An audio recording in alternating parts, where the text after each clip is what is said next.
Hi guys, and welcome to the end of year Q&A with not just myself, but we've got the 4 members of QualityShot Tennis currently. There's a couple of others as well, but I guess in terms of commentators anyway, myself, Venu, Ash, and Pat as well. Of course, me, Venu, and Ash all based in the UK. We've got Pat from Australia, and he was just bragging about how he's going to be at the Australian Open, and his 8th straight Australian Open? I think so. Yeah, crazy. Very lucky. Very lucky. Yeah, exactly. Very, very lucky. So, looking forward to that, I'm sure. Guys, what we're going to do is, as I'll put in the chat as well, is that it's just a Q&A, a free Q&A. So any questions that you have in the chat, fire away, please, in the chat, and then we will give you guys our opinion and also have a little bit of discussion and debate on it as well. Otherwise, whilst we're waiting as well, I might get some of your guys' predictions, and because I'm interested, there's a lot to delve into in terms of the 2022 review, of course, and like talking about some of those points, but also going to 2023, of course, only a couple of days away, and it looks like we're going to have a packed Australian Open as well. Gene in the chat, hey Gene, how you doing? So Gene, you have loads of questions, so I'm expecting a lot of questions from you. So any questions you have about 2022, 2023 onwards, please, fire away with any questions you have, anything that you want our opinion on. But Gene says, hey guys, look at these 4 guys. I know, we're very handsome, aren't we? David says, hello guys. Hi. Yeah, David and Gene, do you want to get us started with some questions? Let's get some questions rolling, because I think we're all pretty keen to get into it as well. Of course, United Cup started as well, so I wonder if there's going to be some questions on that, because it's an interesting tournament to start off as well. I like the fact that it's a team tournament, which has been quite cool to see the men and women together, rather than just like Davis Cup, where it's all one. Either ATP or WTA. But yeah. Anyway, while we're waiting for the questions, I'll ask you actually, Pat, what have you thought of the United Cup? Because obviously it's kind of more your time. You're going to go and see some of the matches as well. Yeah, I'll be lucky enough to see some of the matches. And initially when it came out, I was wondering, like, it seemed a bit similar to the Hopman Cup, where you had that mixed effect, and we saw Roger play Serena for the first time and a mixed doubles event there when they played country versus country. And I think so far it's working pretty well. The players are like happy they're coming to a new year.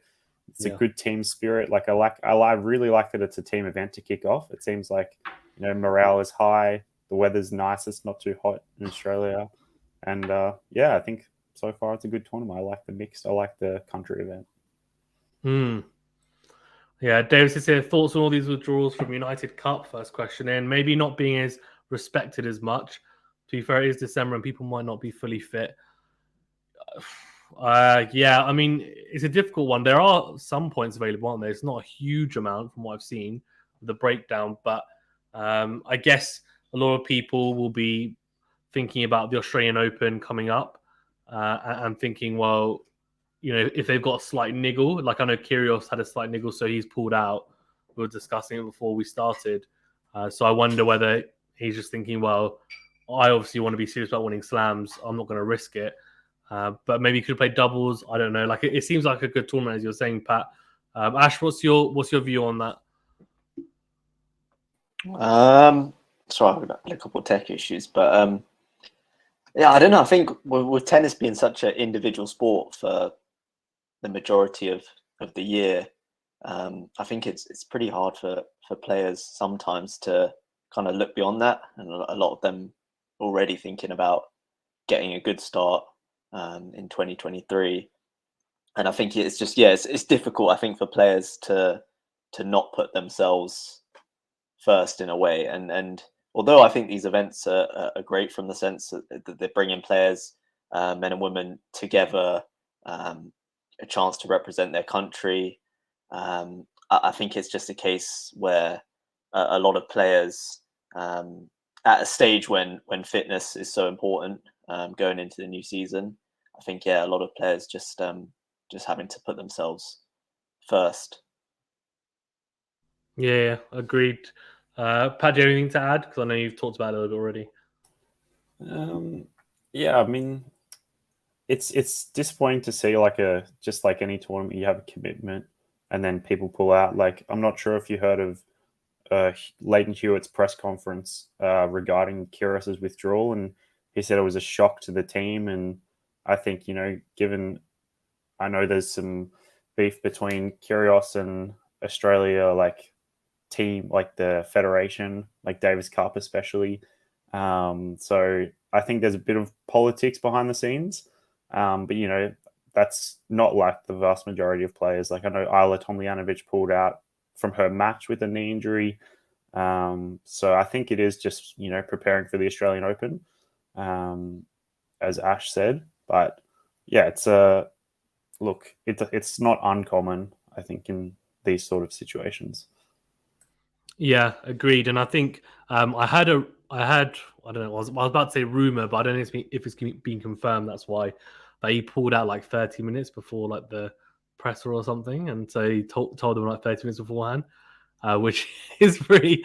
Well, it's pretty Nick Kyrgios like, I think, if that's what happened, but I can't confirm. Gene Kubler says, beat Evans though, so yeah, he did. That was great to see.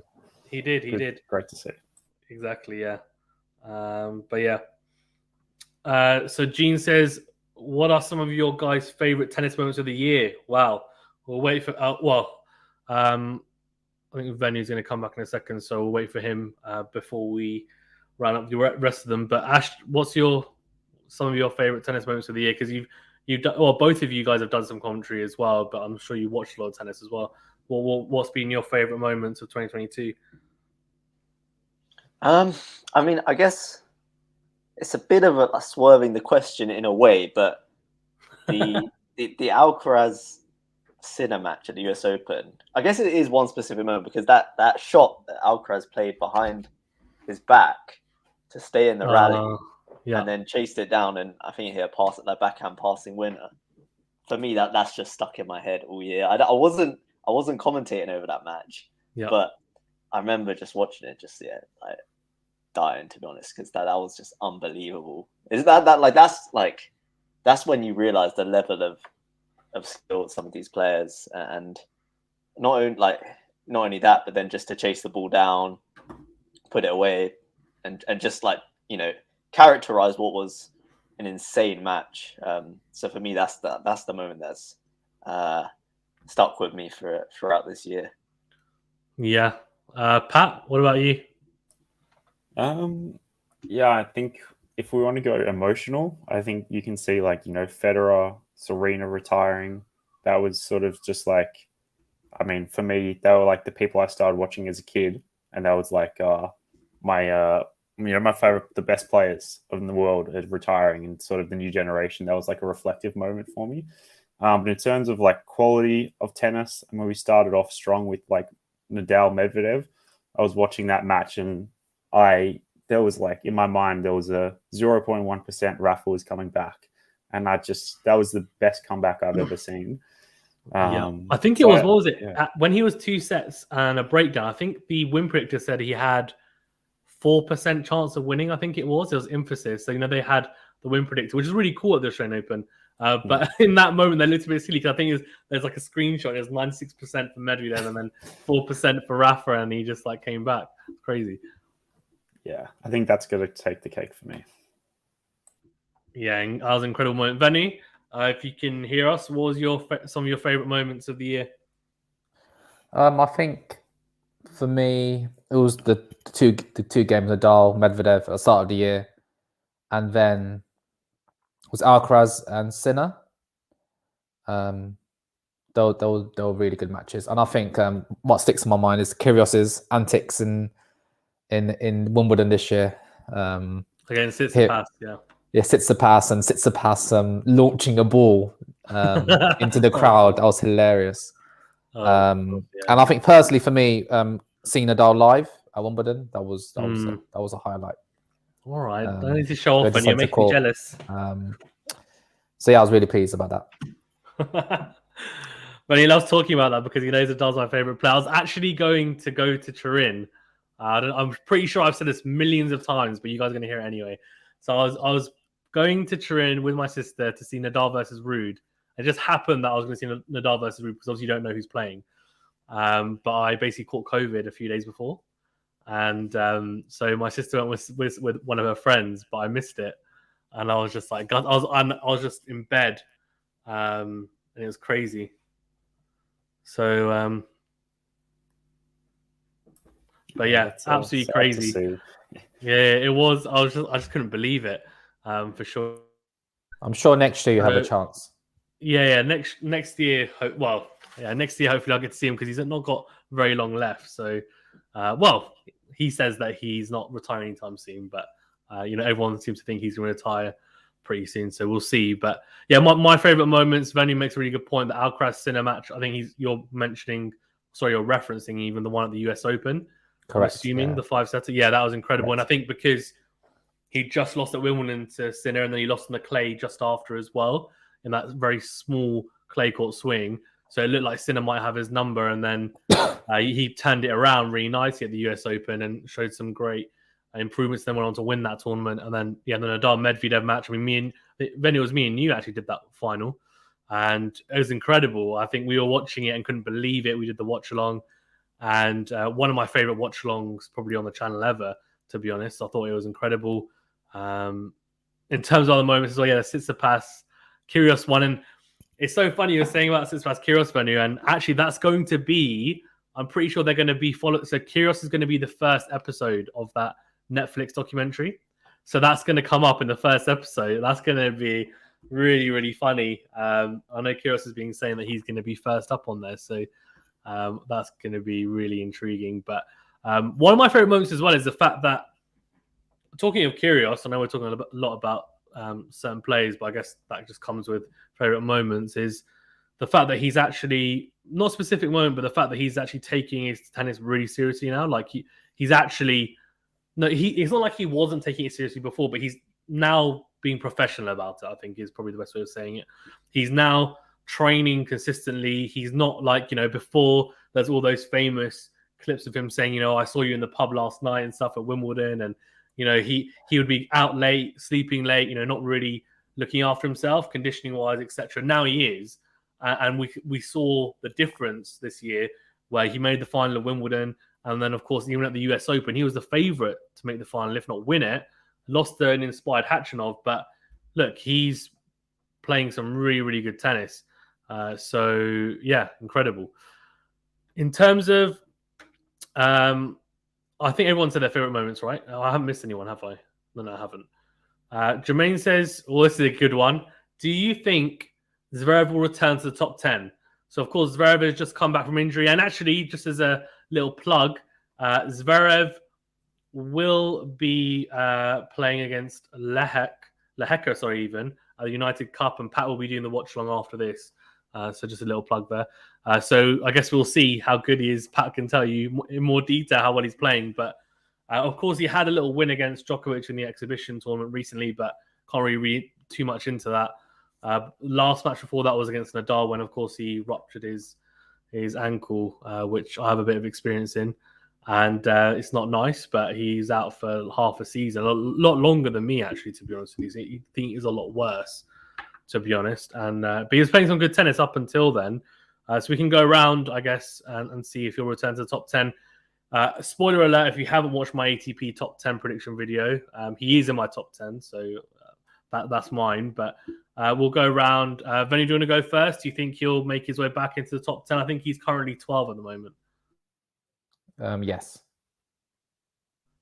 Very good. Short and sweet. Pat? Yes, I did my own little prediction. I have him in my top 5. Top 5? Wow.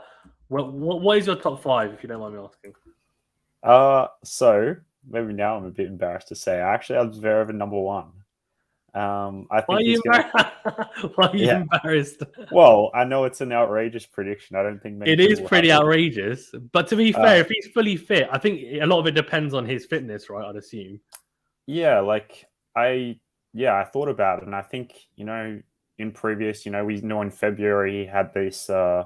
He's always been a bit sort of mentally to and fro. Like we saw the incident in Acapulco in February with him hitting the umpire's chair, and I think this time off in injury, like maybe has given him some time to rethink, and I think hopefully this will give him. I think he has the ability to be number one for sure, and he's reached number 2. I think his highest.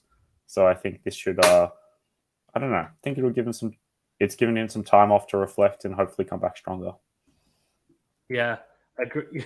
I mean, it's definitely a bold prediction. I wouldn't go for him, and I haven't seen anyone go for him at number 1 yet. But if he is number 1 at the end of the year, you're going to look like Nostradamus, to be honest with you. So, you know what? Fair play for you for going for it. Ash, what do you think? Do you think he'll make the top 10 in 2023 again and return? Yeah, if Pat's right with that one, I'm definitely going to ask him to give me some lottery numbers or something, because that would be the most insane prediction if that came true. But I kind of see his logic, and I do feel like there is somewhat of a vacancy there for the number 1 spot. I feel like it is there for the taking.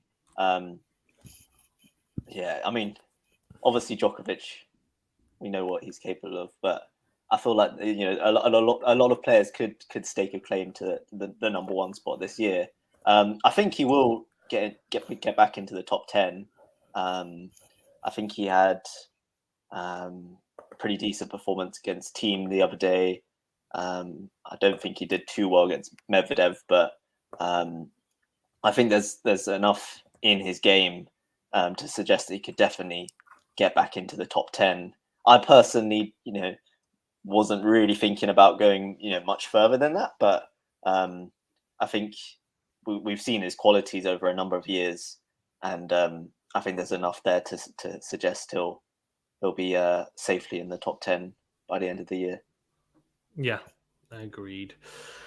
Jermaine says, which player outside the top 30 can make a breakthrough to the top 10 in 2023? So we can do ATP and WTA because got to also talk WTA as well. ATP for me, outside the top 30, and this is where I need to look up my rankings because we really tested our knowledge. Bublik, okay. All right. Why Bublik, Vanny? I just fancy him. I've seen him play a few times this year, and I've been quite impressed. And also maybe another Brit, Jack Draper. I reckon Jack Draper's a great shout. He's up and coming. So I reckon those 2 players for me could do quite well. No, Jack Draper's a fantastic call on the ATP side. Do you have any WTA players in mind as we're on you at the moment? Outside the top 30? Yeah. I don't know. I don't know many women players outside the top 30, to be honest. You're doing so well. That's okay. That's all right.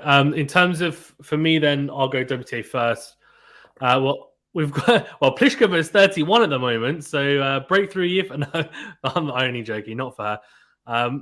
It's difficult because the players outside the top 30, a lot of them have been higher throughout their career. Like you see Naomi Osaka's at 42, for example, Andreescu's at 46, but I don't think you can really say they're going to have breakthrough years because they've won slams. And like Leila Fernandez is at 40, she's obviously made a slam already, slam final. Tomjanovic, I think, is what Venny's going to say. I don't know. She has kind of made breakthroughs at like quarterfinals. It's difficult because I feel like when someone says a breakthrough, they mean someone who's going to like kind of come from almost nowhere or like really jump 20 spots, for example. But there's a few. So I'm going to go really bold, and I really like Jasmine Paolini. She's a young Italian player. And I just like the way she plays, but she hasn't really managed to have a lot of strong results to really back that up. But I do believe in her ability. And also Kostyuk as well. She was a really good junior Ukrainian player. She's got a little bit of, I don't want to say attitude problem, but I think her mentality is maybe not quite where it should be. But she's got a lot of talent. So I'd say those are my 2 for WTA. And for ATP, there's a lot. I mean, Jack Draper's a great call, I think, that Venny mentioned. But mine is going to be Nakashima after winning the Next Gen finals as well. and he looked really good against Kyrgios at Wimbledon, taking him to 5, and he just looks like a very, very accomplished player. I think he's going to be fantastic this year coming. And I'd like to also say another American, which is Sebastian Korda, who I feel like has maybe slightly underperformed given his talent. He's at 33 right now. He should be kind of top 20, I would say, at the end of next year, but we'll see. Pat, what about you? Who are your breakthrough players, top 30? And I guess to make a breakthrough to top 10 is, even what Jermaine was saying. Who do you see potentially doing something like that? Yeah, I'll start with the WTA, and I liked your predictions for Kostyuk. That's how you pronounce it, I think. I was looking through it. I'd like to think Leylah Fernandez can get back up there again. She's only 40 at the moment, but Sloane Stephens had a really good finish to 2022. She seems. I think she got a different coach, and I think she's getting a refreshed mindset to have a better 2023. But in terms of the ATP, my number one definitely has to be Jack Draper. I think Korda, I've wanted to. I don't know if Korda's had too many expectations and just like I think it was a mix of underperforming and just everyone thought he was going to be the next hit, and I guess he hasn't quite done that yet. It's tough. Apart from those two, Nakashima, would have to be like a maybe third. But apart from that, it's tough to see any breakthrough. I don't think there's going to be any Holger Runes outside the top 100 coming to top 10. I don't think that's going to happen for a long time. Yeah, I think that's because of the points, wasn't it? So as well, we're a bit messed up. But yeah, I agree. It's really tough to kind of look at the rankings. And I think when I was talking, I'm more thinking of someone who's just going to kind of go, maybe get close to there, but maybe not even necessarily break through the top 10. But it is definitely tough. What about you, Ash? Yeah, I'd definitely say Draper and Nakashima. I think I've watched more of Draper, and he's already got some pretty big statement wins, I think, against top players. And I think, he seems to look comfortable battling against, the best players in the world. He's got big serve he's a huge guy, and then I think he's pretty solid off both wings. So I can definitely see him continuing what he did last year into 2023. And obviously a bit of bias because he's a Brit. And I think he's pretty local to us actually. He is. So looking to see what he can do. And then on the WTA side, I'd say, I guess it's kind of swerving the question. I think the Chinese girl Zheng, right? She's just inside the top 30. She is, probably. But Zheng Xinwen, she's quality, man. I can see her going. She's in my top 10. Top 10. She's in my top 10. Oh, really? Gone really hot. Yeah, I've gone really high on her. Yeah.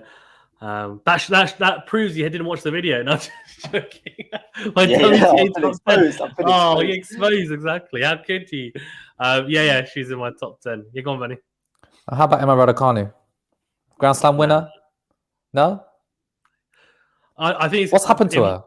So, Benny's asking a question. So this is a good question. What's happened to, I think, is on the WTA especially, it does happen quite a lot. You'll see like a lot of younger players. So like Sophia Kenin was won a Grand Slam, and then obviously she's kind of gone off the radar a little bit.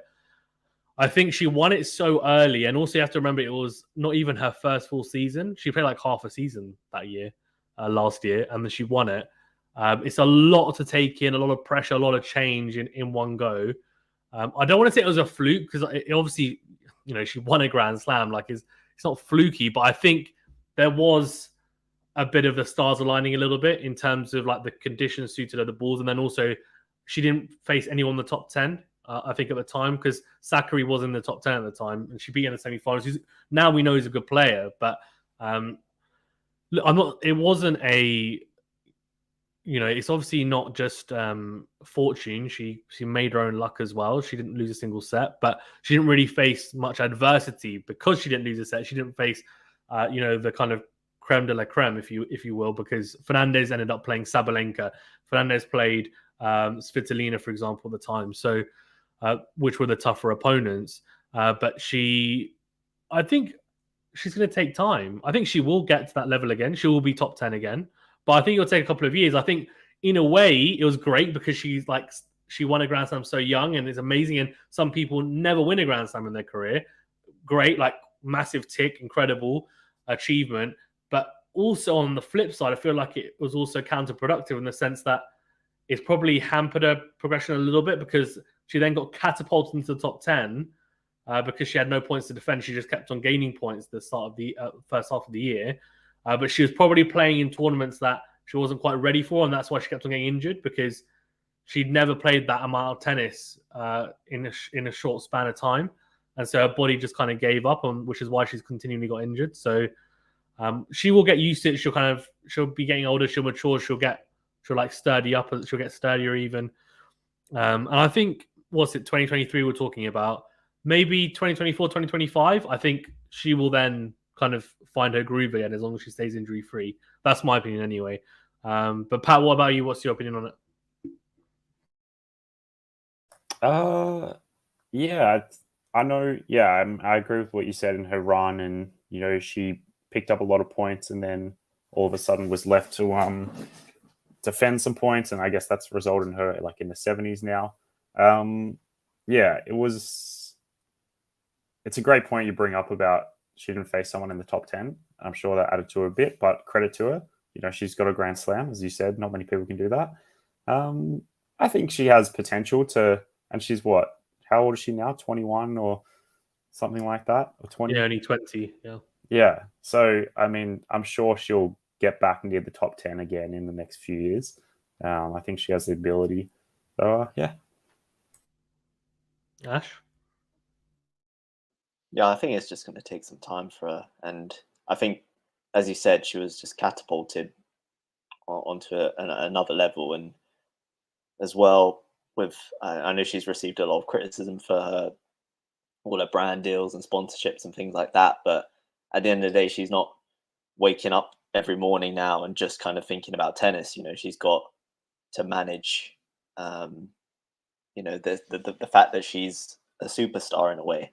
And a lot of people kind of like pure tennis fans will be like, that shouldn't really be how it is. You got to focus on number one. And I think she's trying to do that. But I think it's very difficult for anyone, let alone someone who's just 20. So I think the tennis will get back to a very good level because she's got that base talent. And I think she has, I mean, you don't win a Grand Slam without having a top mentality. So I think she'll be back. It's just more of a matter of when rather than if. Yeah, agreed. I mean, look, we're all older than 20, but I think we can probably safely say if we played half a season of pro tennis and we won a Grand Slam, I think we'd probably get distracted by all the deals as well and brands and stuff. I think, as soon as Hugo Boss, Benny's like, Hugo Boss comes to Venue and says, "Come on, let's come on an advert to with suits." Venue would be right on it. No, he's saying no. I disagree. I think if you want to be a pro tennis player, you've got to. But you got to be aiming for more than one Grand Slam. You've got to want to win every Grand Slam and be at the top. And sure, it's good to have those deals and stuff. But I think at that young age, I think if she had better advice or better people around her, maybe just give it a few years before going for these types of roles. It might not be there again, though. Sorry. But the thing is, what you're assuming that she doesn't get injured. What if, for example, she turns down all those deals, right? And then she gets God forbid, she gets a long-term injury, her career's ended, and which can happen because that's just unfortunate. But you shouldn't be thinking. But then shouldn't she take it then when she can get it? Is my question. I agree, but what we've just seen, Ash made a good point that she's now have to thinking about these extra things other than tennis, and at that young age, I don't think that's ideal for her. I don't think, dude. I think there's probably more happens in a WTA. Maybe not so much in. I think some of the male players maybe peak a bit later on. But I can see why she's taking those deals, but I also would think at that age, you can see why she's dropped down to. She's in top number 78 at the moment. So it's just a massive drop. To be honest, my opinion is that even if she hadn't taken the deals, I think she would have dropped anyway. Just because the fact that she'd only played half a season last year, the expectation of her to keep it up is no one's going to do it. Absolutely no one. Even Rafa Nadal plays half a season in his first year and then he wins a slam, which he didn't do anyway. But if he had, he's not going to be able to then keep it up for a full season. He would have got injured like her, and I think anyone would have got injured. I think it's just like people's expectations of her going deep in slams is just like completely misled. And I think because of the deals going on, etc., it's an easy excuse for people to say, "Oh, that's the reason why," but it's not the reason why. I think it's more down to her body not being conditioned. She hasn't played this much tennis ever in her life. She hadn't even played on clay until this year. Literally, she hadn't even played on a surface until this year on clay. She'd never played on clay. But never. But you're referring to Nadal, but Nadal won like 5 French Opens in a row. Yeah, but he'd also played. He also started playing when he was 15, 16. He'd already played 2 or 3 seasons before he won the French Open. Full seasons. She hadn't even played she'd played half a season when she won the US Open. Her first tournament was Wimbledon, 2021. That's my point. My point is that she hasn't played she hadn't even played on clay. So I think it's easy for us to sit here and say the branding deals at the best. I don't personally think. Maybe it might be. Maybe you're right, but I don't think that's the reason why. I get why it might be an extra distraction, but I don't think if she just said no to all of those deals, I think she would be in a similar position personally. I just hope it doesn't. She hasn't got injured because of that, has she? I just hope it doesn't get to the point where Jeannie Bouchard was taking all these deals and there's got a bit in and ranking just fell. I just hope it doesn't turn to that. So as long as it doesn't turn into that, then I think we'll be okay. Yeah. Jeannie Bouchard's a bit different because she played a lot of years on tour, didn't she? And I guess she then got carried away. And she hadn't even won a slam, which was a shame. Yeah, I think she was a semi-finalist. She was a finalist at Wimbledon. And she made the final of the French as well, I think. If I'm not mistaken. She made 2 finals that year, but then didn't push on, which was a shame. But hers is a bit different. She got massively distracted and started doing modeling and stuff. So, but yeah, it was interesting. Anyways, next question. Ashley says predictions for the Australian Open 2023. That's a cheeky question, but that's fine. We'll answer it. Does anyone want to go first? I'm going to go Djokovic. Djokovic on the men's side. Okay, women's side. Women's side, Świątek. Okay. Do you have a dark horse for either as well? Someone that you think might surprise people? Well, Alcaraz isn't really a dark horse anymore, as he's proven this year. Maybe Sinner, Rude, maybe Medvedev, but they're not dark horses. Maybe Sinner's. I guess Sinner. Sinner's a dark horse. I was trying to think of a dark horse. Kyrgios, maybe. I don't think is he a dark horse? Would you say? Probably. I don't know. I think if you'd asked us at the start of 2021, yes. But I feel like now because he's made a final of a slam, it's is he? Maybe not. Yeah. But no. But Sinner's a good one. Well, on the women's side, any Emma Raducanu? Let's have a look at the women's side. Sakari, she's top 10. Yeah, but that's not a dark horse then. Dark horse is someone random that might just surprise people. I think Ash made a point about Zheng, the Chinese player. Yeah. She's 28 at the moment. Sloane Stephens. Yeah. Leylah Fernandez. That's a good shout, I think. Leylah Fernandez. Yeah. She got to the final, didn't she? Against in the US Open. Against Raducanu. Yeah. But I think I want Nick Kyrgios to win. Okay, so you want Nick Kyrgios to win. Djokovic is a favourite. Yeah, Djokovic is Women's is Świątek. And I think dark horse. I think Djokovic, the fact that he didn't get into Australian Open last year. You know, we all can't forget that. That's probably the most memorable moment of last year in terms of the off the tennis court stuff. But he's got a point to prove. I wonder how the Australian crowd's gonna. I'll ask Pat when he goes to. I don't know if they'll. I think they'll probably boo him. I reckon. I think it'll be split because he's won it so many times. He's won it 9 times, so he'll have his fans. There's a big Serbian population, if I'm not mistaken, in Australia as well.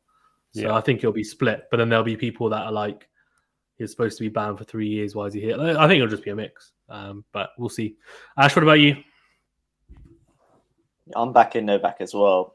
I think if anyone thrives, under hatred of a crowd, it's him. And then I don't know if it's any more though. After the US Open 2021, when they cheered him on and he started crying, and then he lost to Medvedev, and then at Roland Garros this year, do you remember he moaned about it after? He said 96% of the crowd would Rafa, and he got really annoyed that they weren't cheering him on. Yeah, So I don't know. Maybe it's caught up with him. Yeah, maybe. I think it's more the case of that he got cheered on, and in a way, I kind of feel for him in the sense that he's probably thinking like, I'm one of the greatest ever. In some people's eyes, like the greatest ever. Why am I getting booed? Right? Like and they were wrong to boo him because you shouldn't be booing him. If you want to cheer on Nadal, fine, but they shouldn't have booed him. I think it was wrong. And then now I'm thinking like, if he does get booed at the Australian Open, like I feel like that might actually be detrimental. As in the past, you're right. I feel like he used to be like he used to play the villain, but I feel like he doesn't want to play it anymore because he's like, I've earned the right to be loved almost. Yeah, that makes sense. That makes sense. I think, yeah. I mean, and as well, just his record there is so good. It's his tournament. So I think it's definitely not an easy one to predict this time, but I'd give the edge to Novak. On the women's side, I'm keen to see what Sabalenka does because she got a big win over Świątek at the end of this year. WTA finals, yeah, she did, and she was a breakup in the deciding set against her at the US Open as well. Oh yeah, that as well. So I mean, yeah, she's a big hitter. Definitely suited to the courts in Australia, I think. And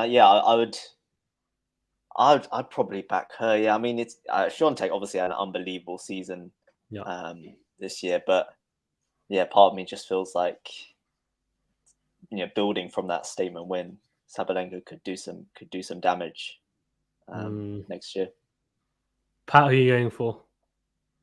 Yeah, I'm actually going the exact same as Ash. I think Djokovic is going to be hungry after not being just being mucked around last year, and I think he uses that hunger very well. I'm not convinced by anyone else more than Djokovic. I could say my dark horse, very dark horse, would be Borna Coric. Okay, yeah. Yeah, I don't know how it would go in 5 sets. I can't remember how he did in the US Open. But yeah, I think, one of those. I'm interested to see how Felix goes. I know he had a quarterfinal. He had match points against Medvedev. And on the women's side, Sabalenka. And I'll put my dark horse as Anna Samova. I think. Yeah, she's dangerous. No one wants to face Anisimova, as Osaka found out last year at the Australian Open, the defending champ. I was at that game as well. So wow, what a match to watch! You must have loved that. Oh, it was Kyrgios Medvedev and then Osaka. Anisimova in the night session. What a day! Wow, insane. Lucky you. For me, well, I will be doing a predictions video for the Grand Slams on all of them, but I'll give you guys a little sneak peek. Although I haven't actually thought about it that much. It may change, so don't hold me to my predictions. But women's, I think Sabalenka is a good shout. Obviously, most people will say Świątek. I did a poll on YouTube, and I think majority have gone for Świątek just because she's won #1 and she won, of course, US Open and Roland Garros. And why can't she then win the Australian Open? I think the only one that I think she least likely to win is Wimbledon because she's still not quite acclimatized to the grass, but she will get there. But I just don't think it'll be this year. But I'm going to go for Ons Jabeur. A little bit of bias because I love the way that she plays, but she made obviously 2 straight Grand Slam finals at Wimbledon and then the US Open, and I feel like she's going to go one step further. She might not do it at the Australian Open, but I think she is going to win a slam this year, which I think is one of the other questions. We'll get to that later. And I just have a feeling that bit of time off. She's not playing the United Cup as well. Hopefully she stays fit. She didn't play it last year, so she's got a lot of points to gain as well. So there's no like worry about, oh, I'm defending a lot of points. She's not. She's defending none. But Sabalenka is a really, really good shout as well. I genuinely think she's going to be going deep. And Swiatek, I don't want to say she's going to fall early, but I do think the WTA side for me is just so dependent on the draw. Because like an Anisimova is like floating around. You've got if Osaka plays and she's on form, she loves the Australian Open. Her on hard court is just like everyone knows how good she can be. Then you got Venu's talking about Fernandez and other players. Andreescu, for example, like is ranked like 40 something I think at the moment. There's a lot of players floating around who you'd expect to be very, very dangerous. And my dark horse is Andreescu. I think she is going to kick on again this year. She's now back and she's fit and she's, fortunately, she's mentally back to where she'd like to be, which is good after having some issues there. So that's good to see and hear as well. So we'll see how she goes. Men's side, I think it's easy to go with Djokovic, of course, like as you guys have gone. But I'm going to go left field just because I like stirring the pot. And I'm going to go Nadal. No, I'm only joking. Even though Nadal won it last year, I think I'm not going to go Nadal this year. I think probably pushing it, expecting him to win 2 years in a row, considering it's his worst slam. Record-wise anyway. So I think Felix has got a good chance, if I'm being honest with you. I'm quite high on him, and he's made good improvements. But a lot of it's through the draw. But I'm actually going to go Medvedev. I think he had a pretty difficult 2022. Obviously with the ban and everything else, and his form was not as good as it was in 2021, but he's been trying to add to his game. He's been trying to come forward and transition more as well. Of course, he's never going to be he's never going to be a Maxime Cressy and charge the net all the time, of course, but he's trying to add dimensions to his game, and it shows his intelligence that he knows he needs to improve that part of his game after it being exposed against Nadal at the Australian Open. So I'm pretty keen to see him kick on, and I think he deserves to be there at the top of the game. So I feel like he might be able to, and he also seems to be the only player at the moment on hardcourt anyway who is able to really give Djokovic a run for his money on hardcourt. So we'll see. The other one is dark horse. Coric is a good shout. Sinner was a really good shout. I guess if we're going to say Sin is a dark horse, like we said, I think he is one. I think he could easily go very, very deep. There's a really good shout by Venu.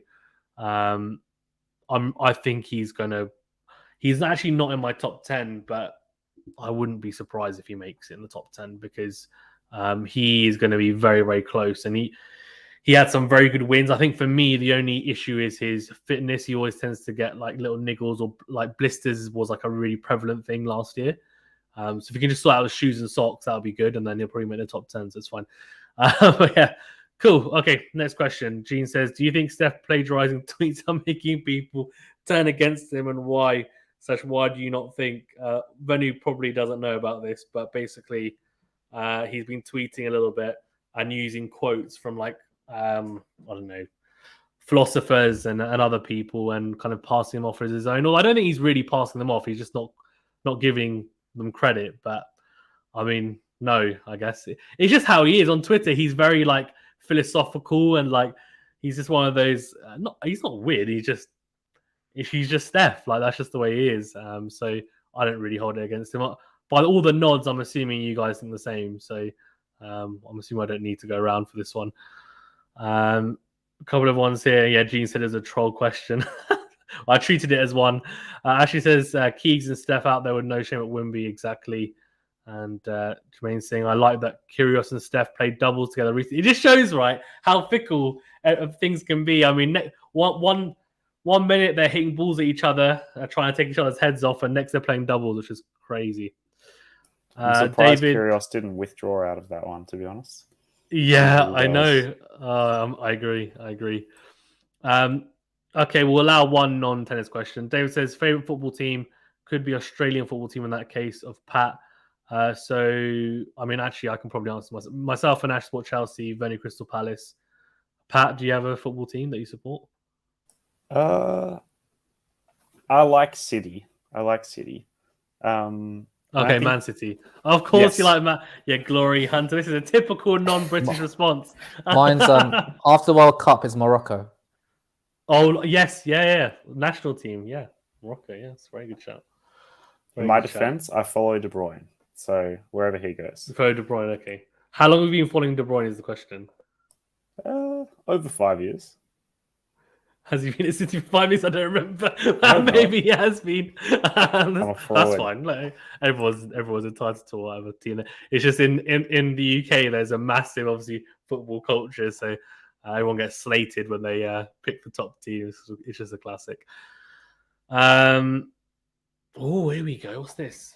Gene says, if you guys had to trade one loss from your favorite player this year, what would it be?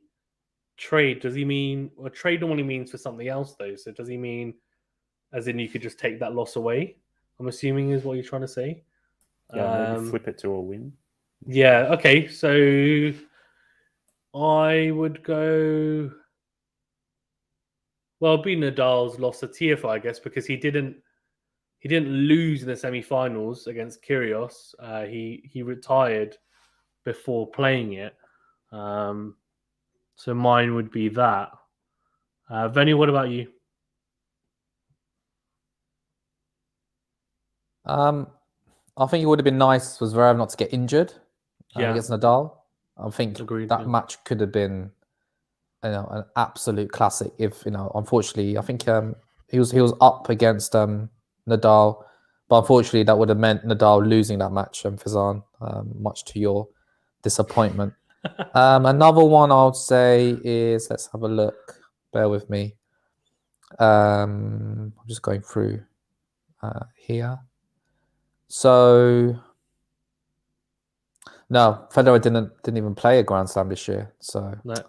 Damn it! I could have said Federer to win a Wimbledon for one last time, but no, he didn't even play the Grand Slam at all in 2022. No. Pat, what about you? Yeah, Zverev's a good shout. That I would have loved to see what his 2022 season looked like. But I would like to, personally, Sinner is one of my favorite players.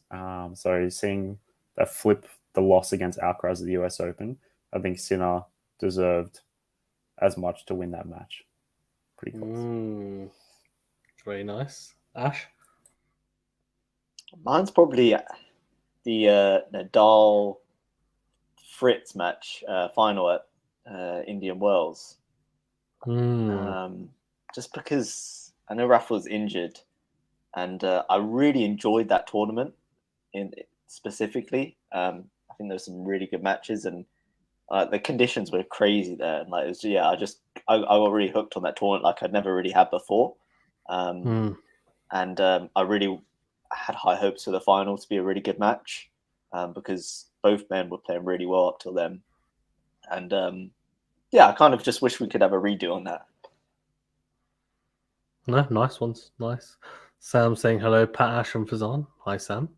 Hey, Sam. And Matthew as well in the house. Gene questioning your Pat says Zverev shout, I think there, which and says Zverev does have a lot of points to gain, which he does. And Matthew saying the same thing. Has no points to defend from Roland Garros onwards to top 5 as possible. It's a good question, Jermaine. I mean, not really a question, but it's more of a comment, because I don't understand why Zverev hasn't been a threat at Wimbledon yet. So it's a good point. He's a massive server. I think more just a transition game and volleys. He's not bad, but maybe needs a little bit of improvement. It also can push it a little bit. So just needs to be a bit more proactive, like he has been large parts, or the start of the season.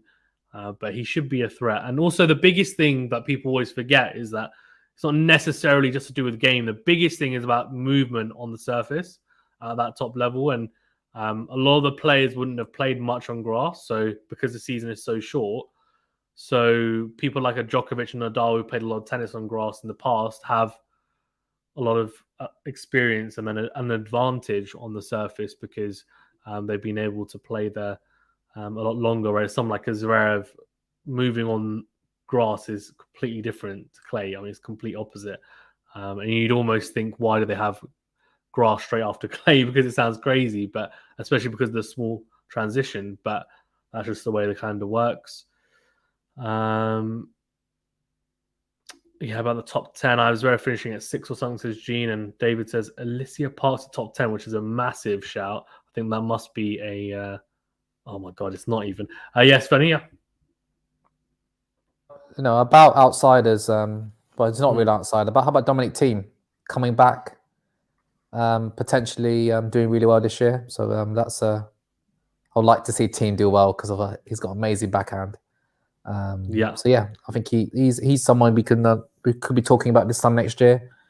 About someone who's made a good comeback. Yeah, agreed. I think he started coming into some decent form at the back end of last year.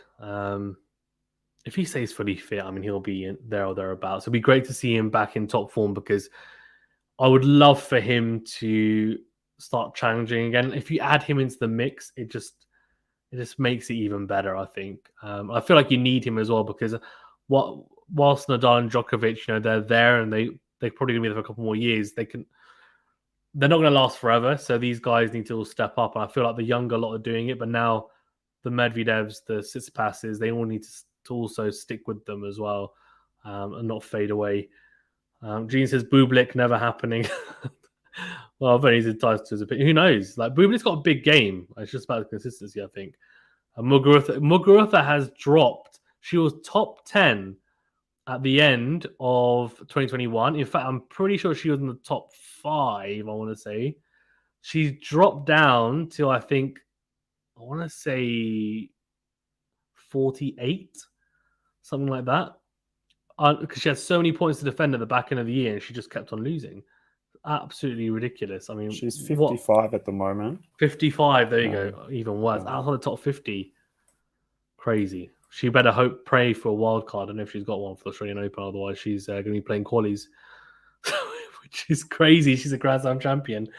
Gene says Potapova, maybe, yeah. David, these are ridiculous. These are absolutely outrageous predictions. Kvitova and Alicia Parks are in my top 10. It's like David's predicting for 10 years' time or something. I love it. But you know what? It can happen. WTA is so open at times. This is a great question. So this kind of leads a little bit into what Venny was saying about people to watch, who we're excited to watch. So favorite moments of the year we went through.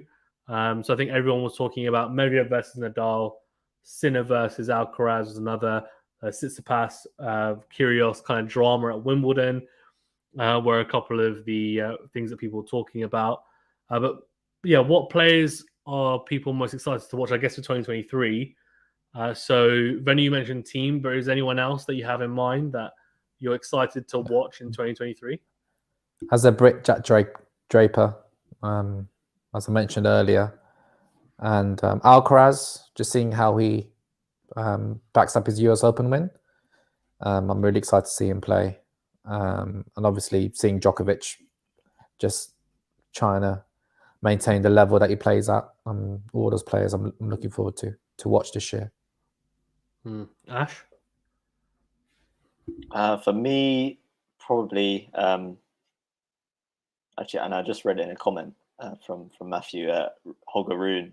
We haven't mentioned him too much, but he obviously had that dream run in Paris, and yeah, I think he's the kind of guy who can really kick on this year. So excited to see what he can do. Yeah, Pat. I was just going through the rankings. And I was seeing who I'm most excited for. This is someone we haven't talked about that's 2 above Jack Draper, Emil Ruusuvuori. I know he has potential, and he's been he's on a steady path. So I'm wondering if he can make a creep into like the rankings. But someone ranked 96, Ben Shelton, who's just he's in the qualies for the Adelaide tournament in Australia coming up. I think he's seed number 2 for the qualifying. I'm excited to see. He brought a crowd when he played in America. I know he's pretty much only played in America, so I'm interested to see how he plays internationally. But he's someone that I could definitely see coming in the top 50 in the second half of the year if he continues that path. But I know he had a very exciting path in the last few months. Yeah, no, agreed. He's actually never played outside of the US or ever been outside the US in his life. So he's used his passport for the first time, and he's going to Australia, which is crazy. But yeah, it was really interesting to see. And I think, to be honest, if he wasn't from America, he wouldn't have been able to do that because there's so many events in the US that you can just stay in the US and get enough points to get where he's got. Whereas, unfortunately, for other people from other countries, they have to travel because they don't have many tournaments in their country. But yeah, for me, favorite players, Shang Xinwen. We're all talking about the young Chinese player. I mean, she's the one that I'm really excited to watch on the women's side. I'm really looking forward to seeing how she kicks on. I think she's going to do some big things this year. And then the men's side, Holger Rune's a really good shout because I want to see how he backs up that Paris Masters win. And the fact that he beat Djokovic in the final. So not many people at that age or even nowadays manage to win their first final against a big 3 opponent, and he's done that. I know it's best of 3, but still, it was very, very impressive. But I have to be honest, I'm very excited as well for Nick Kyrgios because I am a little bit of a fan of the way that he plays, and also it's mainly his talent, to be honest with you. But I just want to see him be fully fit, and he's going to play Roland Garros this year, so he's going to play all the slams. Seems like he's going to play a full calendar.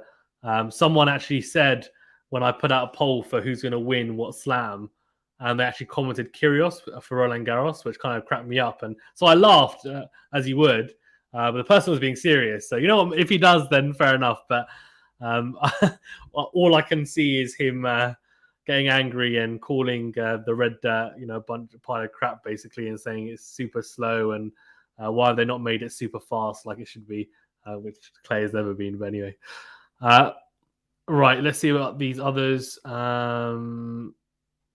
Let's skip to the next question. Oh, here you go. Jermaine says, will Ons win a major in 2023? So I've said yes. What do you guys think? Pat, do you think Jabeur can win a major in 2023? Do you have her winning one in 2023? To be honest, I've only thought about Australian Open so far, but it wouldn't surprise me. Definitely wouldn't surprise me. Ash?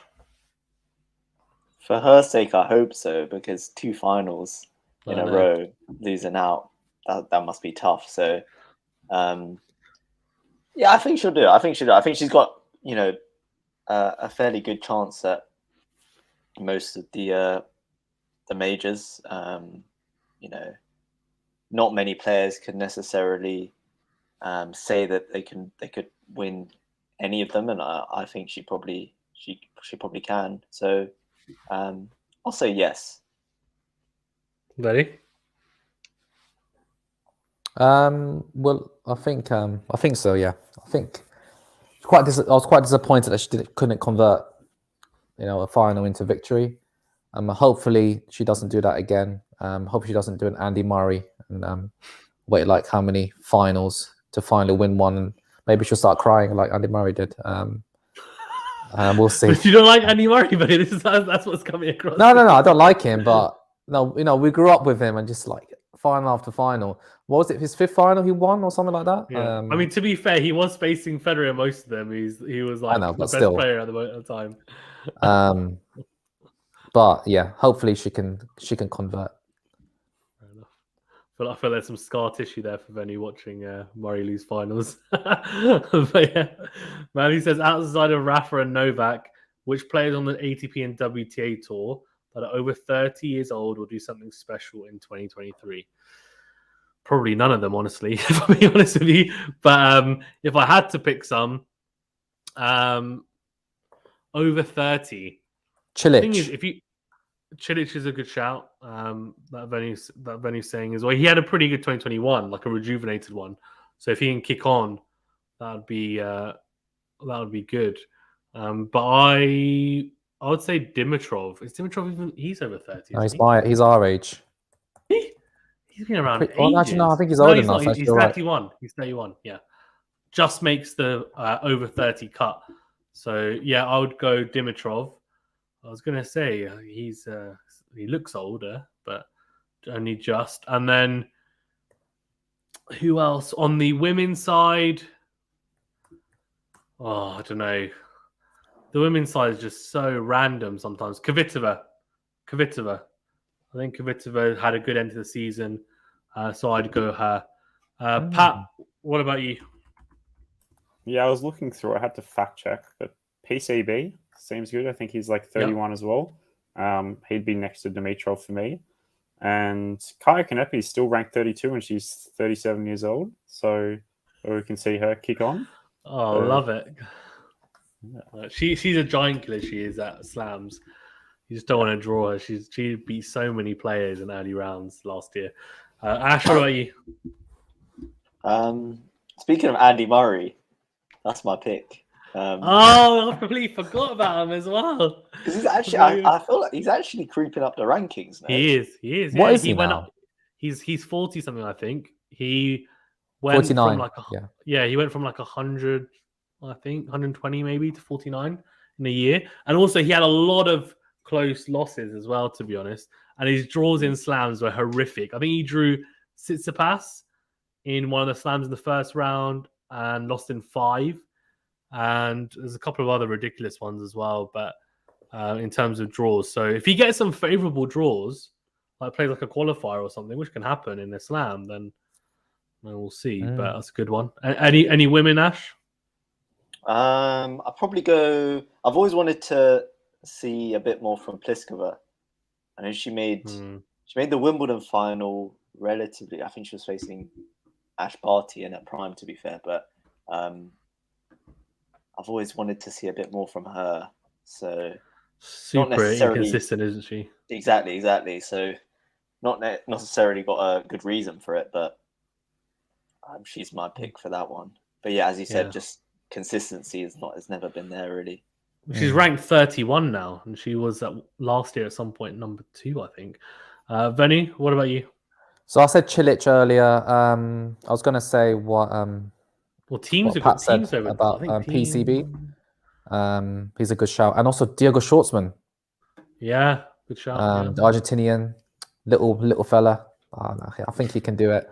And WTA maybe Halep. She's in the top 10. Well, I don't know if she's going to play. She tested positive for drugs. She might even play. Forget her. Kvitova.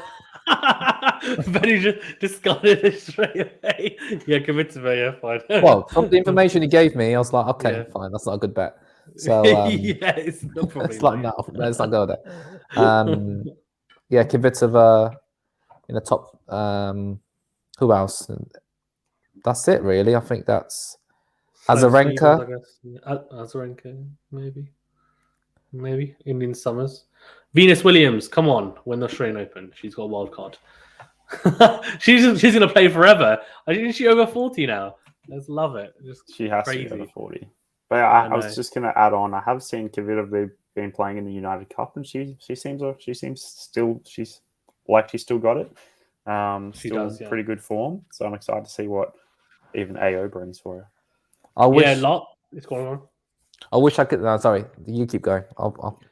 No. I was just going to say that at the end of last year, she was playing some really, really good stuff. So I think she'll be dangerous at the start of the year. There's a good little debate in the comment section. Oh, really? What's going on? Matthew's saying no one's talking about Team and Wawrinka. Team's only 29. Team's only 29. And then Gene said Monfils and Wawrinka are finished. As he said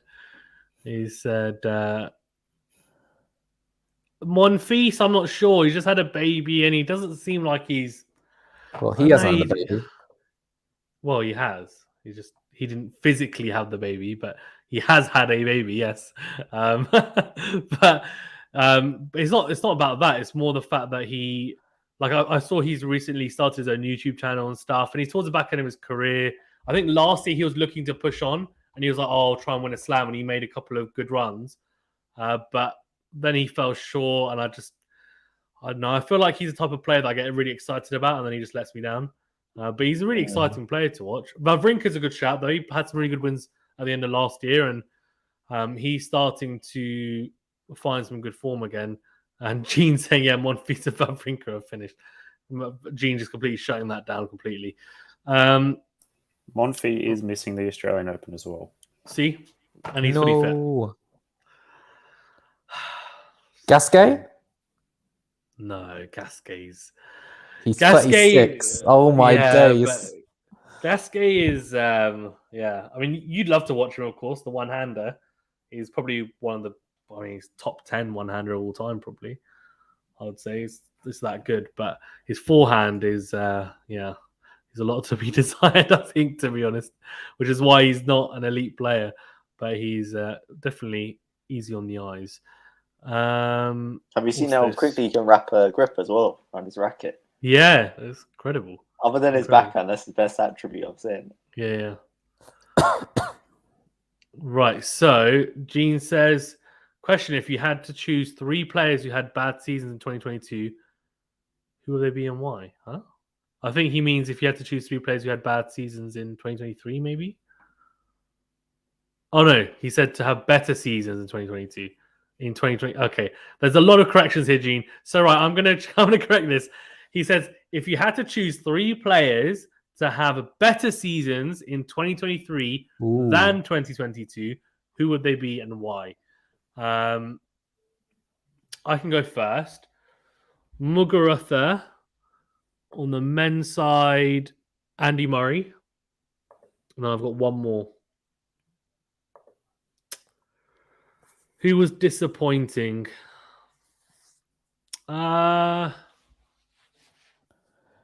Andreescu, I'd say. He wasn't disappointing, but I would have liked to have had a better season. Hopefully she'll have a better one in 2023. Pat, how about you? Yeah, I think Muguruza for the women's. I think she had high expectations, and I remember seeing your stream with the other guys as well, and I think you guys all agreed as well. Disappointing on the men's. I mean, Karatsev, like I would hope would have a better season in 2023. Yeah. I was hopeful for him when he won Sydney last year. The start of this year. I think, I'll stick to that for now. Ash?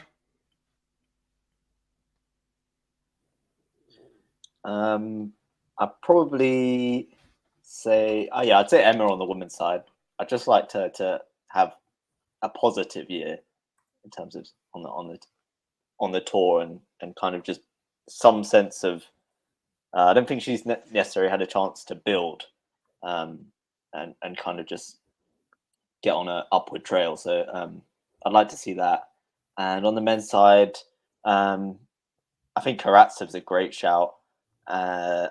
And I'd probably also say Medvedev, because given how good his 2021 was, I was hoping his 2022 would be there or thereabouts, but it's pretty far off.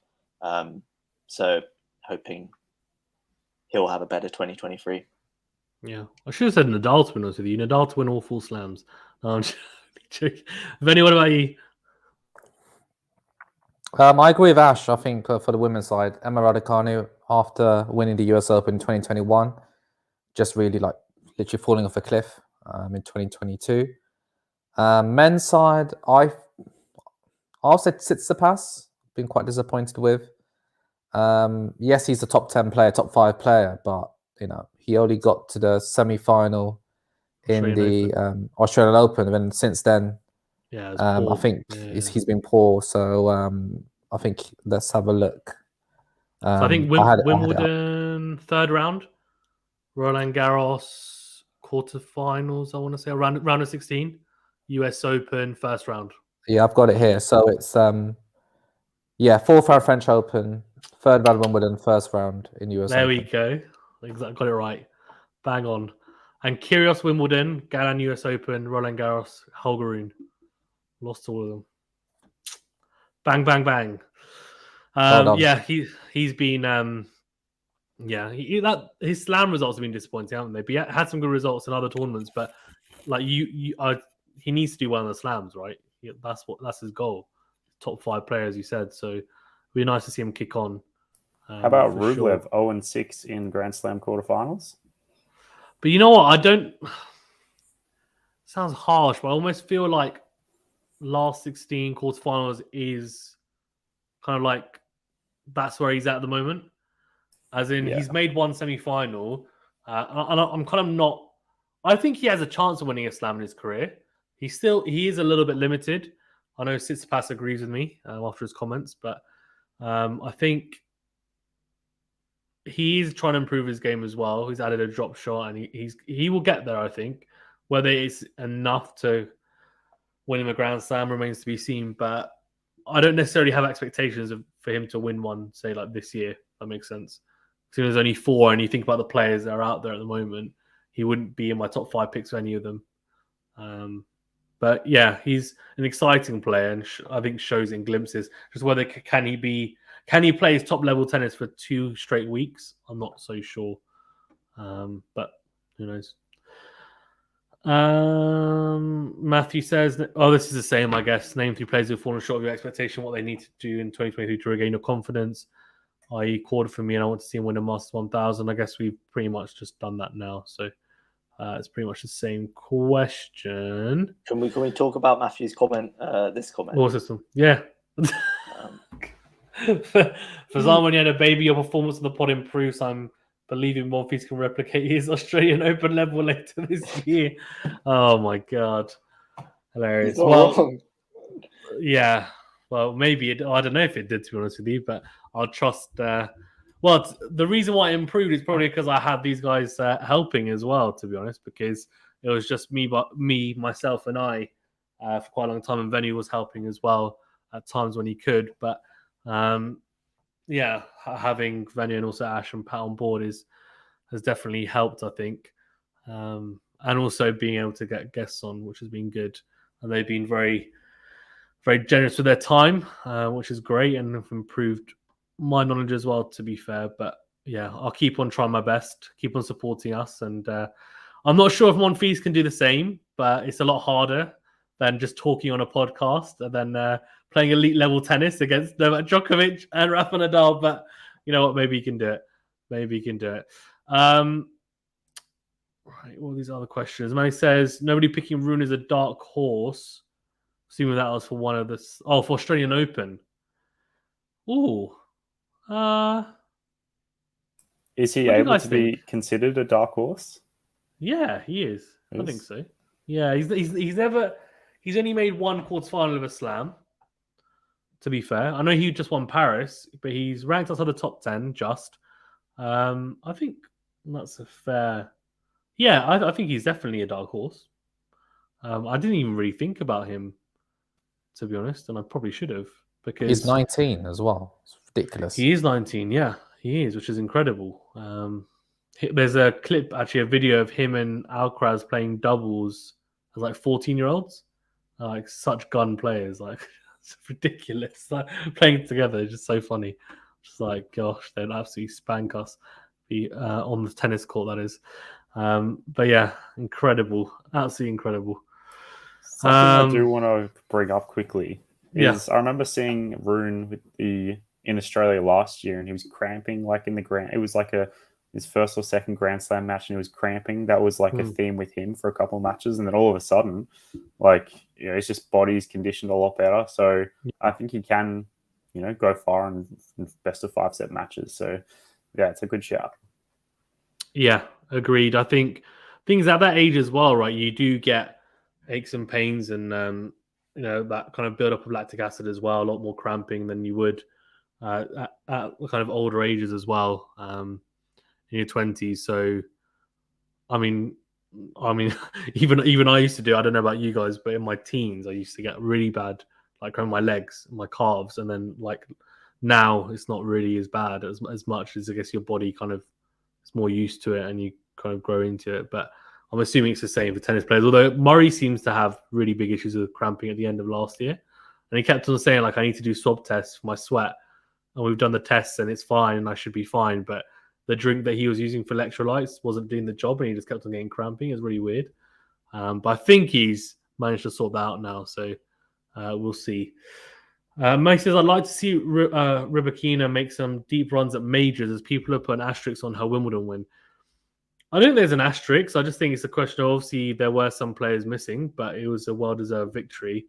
What do you guys think of Rybakina? Do you think I've seen a lot of people are quite high on her, either winning a slam or being top 10 this year? Obviously, after Wimbledon, she had some decent results, but I think probably a little bit affected by the fact that her ranking didn't improve at all after winning Wimbledon. So she ended up playing like on an outside court, I think it was, the US Open in the first round, which is, I guess, pretty strange considering she just won a slam. Vony, what do you think? I mean, do you see her potentially winning a slam, kind of making some deep runs at other tournaments, making a top 10, for example? Yeah, I was really impressed with her Wimbledon performance this year. I think I did a live stream of the final on Jabeur, and I was impressed with her. But hopefully she doesn't do an Emma Raducanu and just fall off the cliff. Yeah, she only managed. She didn't even get past the first round in the US Open. Straight after that, we'll just see how this year goes. But I'm expecting her to do well, especially in Wimbledon. Yeah, Ash. Yeah, I think at the end of the day, she's still pretty young, I think. And I think she's still kind of only really getting started. So, although, yeah, she's one of those players who, in a way, she kind of goes under the radar, I think, even though she's a Wimbledon champ. But I'm fairly confident that she'll be able to go deep in some big tournaments, if not majors. And I think, yeah, there's reason to believe that she'll be a mainstay at the top of the women's game. Agreed, Pat. Yeah, I agree with all that. She's 23. She's got a career ahead of her. Yeah, I think we'll see her in the Grand Slam final soon and top 10 likely. Yeah, at least at some point. Yeah, agreed. I think Wimbledon's a really good shout for her. I think Sabalenka, I would love to see like a Rybakina Sabalenka final. I feel like both those players would play really well on the grass, and I'm assuming that Wimbledon are not going to have the Russian-Belarusian ban this year because they also got fined for it, I think, if I'm not mistaken.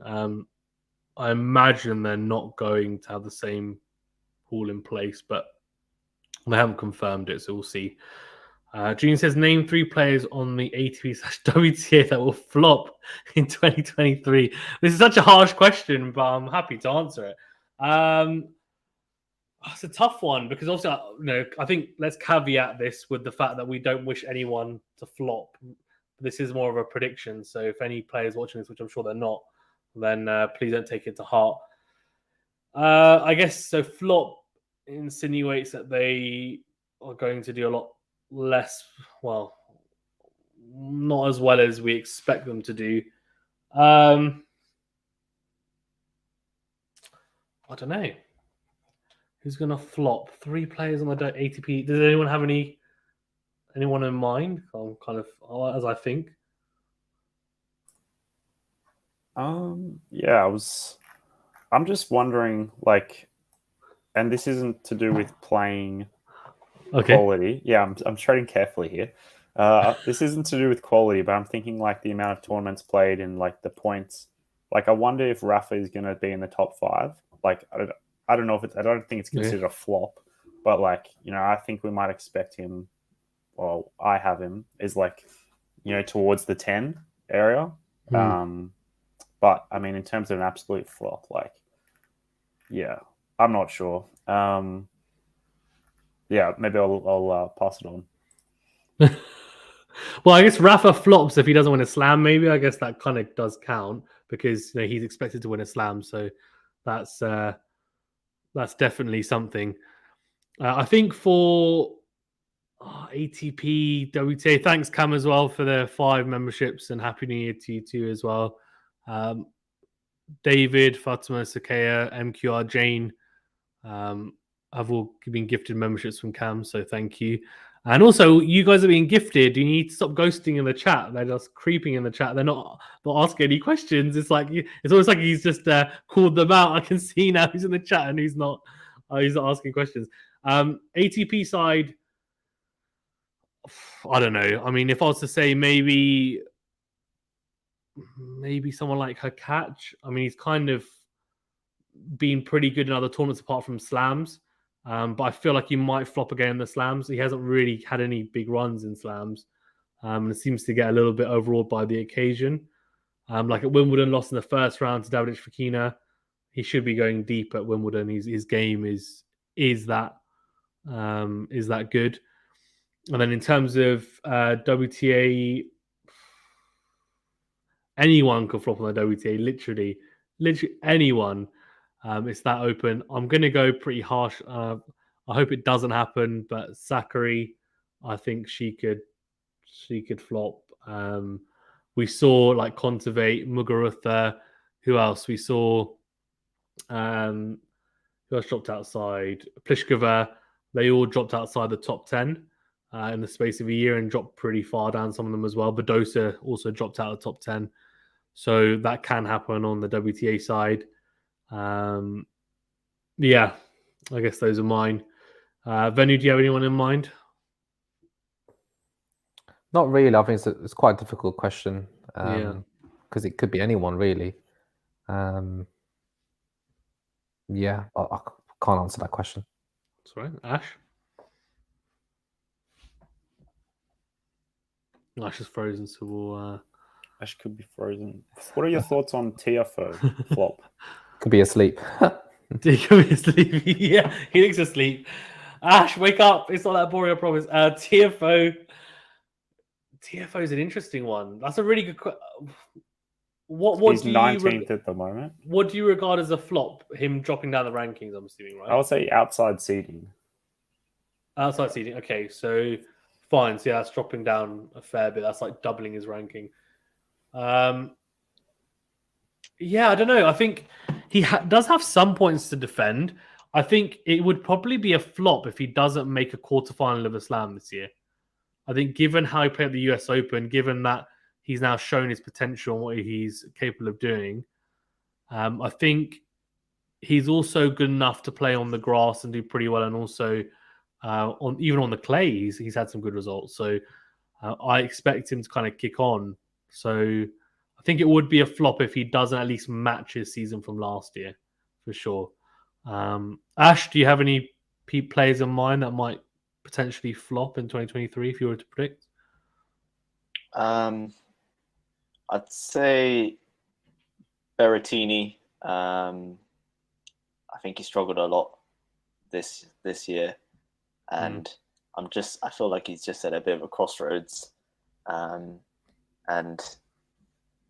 I only really see him doing well at Wimbledon, and I don't even think that's a guarantee. So yeah, I'm just struggling to see how he could have a good season, but who knows? I mean, if he gets his forehand firing, he's capable of beating, a lot of the best players. But yeah, I just struggle to see where he goes from here. Interesting. I'm gonna tell Berrettini what you said, Ash. That he's a flop. Not joking. Joking. Yeah, I think Berrettini's an interesting one because he tends to make like a quarterfinal or semi-final of pretty much most slams, like when he's fit, that is. But he always comes up second best against a Rafa or a Novak, which, to be honest, most players do on tour. But he really does struggle against those guys. And I think he lost to Casper Ruud, of course, at the US Open this year. That was, I think, to him, would have been a disappointing loss because he would have been expected to win that, given his experience. Would have gone into it the favourite. So that would have been a loss that would have hurt.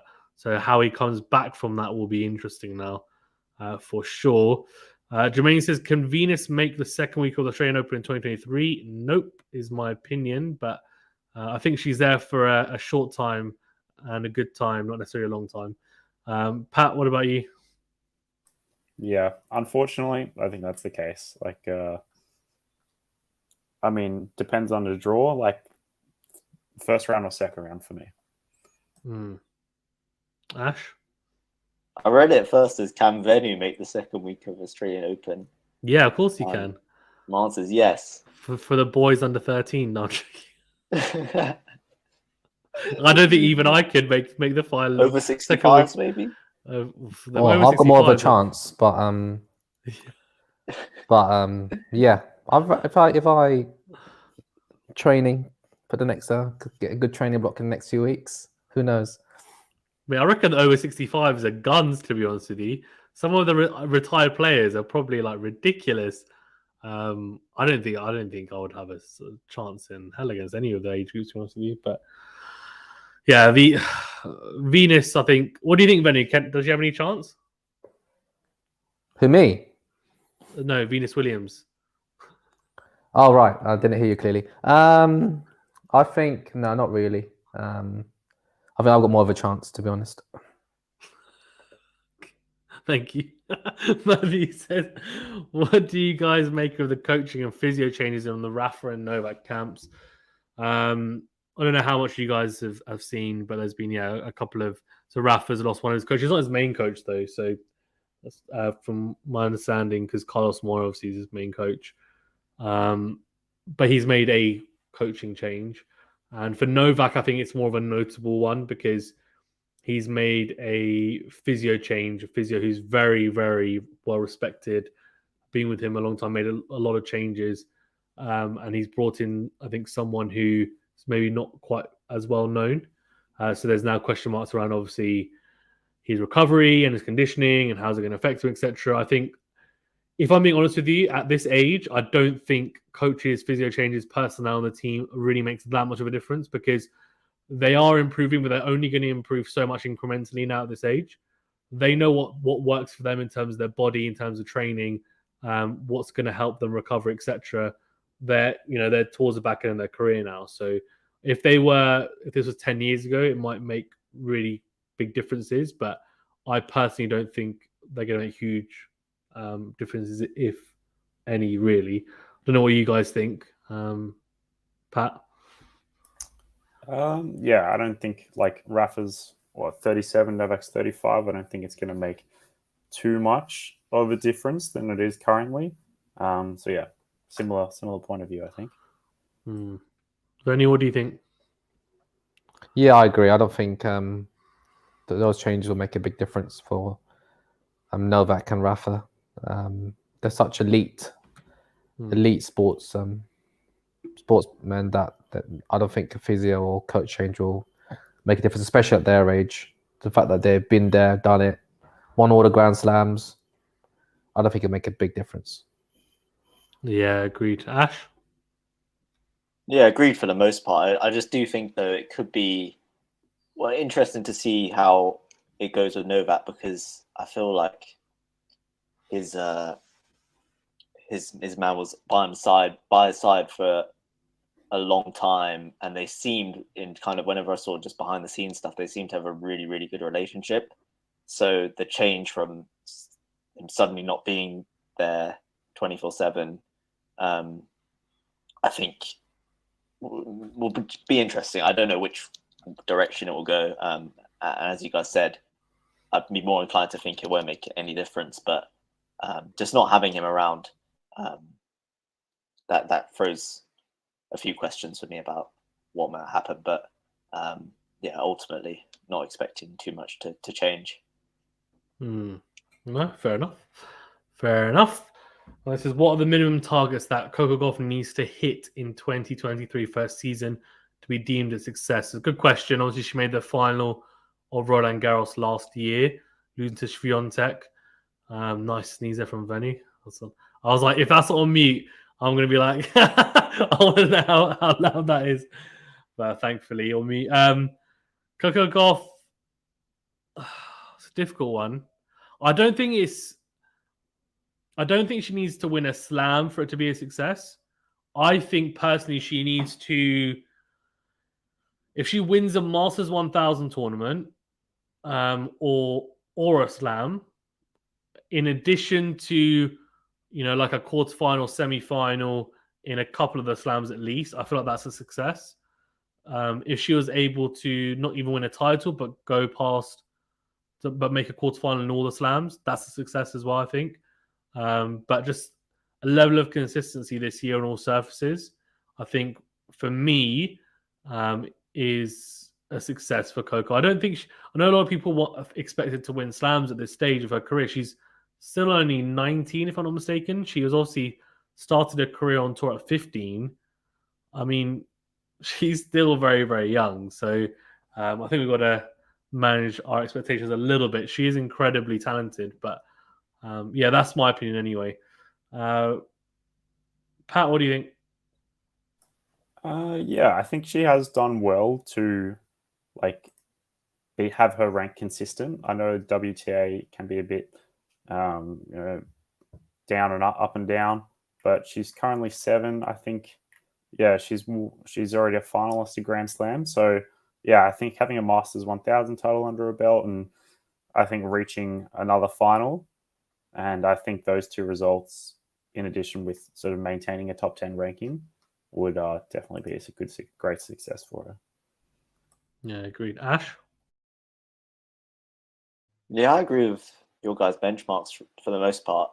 Correct me if I'm wrong, but she's still playing quite a lot of doubles as well. She is, so yeah. I kind of liked her to see her focusing more on the singles and really pushing the focus to go deep in, as you said, the Masters 1000s, the majors, the bigger tournaments. But again, yeah, I wouldn't necessarily say she has to win a Grand Slam for it to be a success. Because as you said, I think she's still very much building and on an upward trajectory.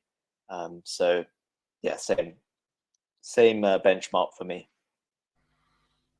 Ready? Well, yeah, she ranking of 7. If she maintains that for this next year, then I guess that'll be a good target for her. But I think she got to the final of the French Open, quarterfinal of the US Open last year. If she could get to more than one final next year, or at least win one of those Grand Slams, then I think that'll be a success for her.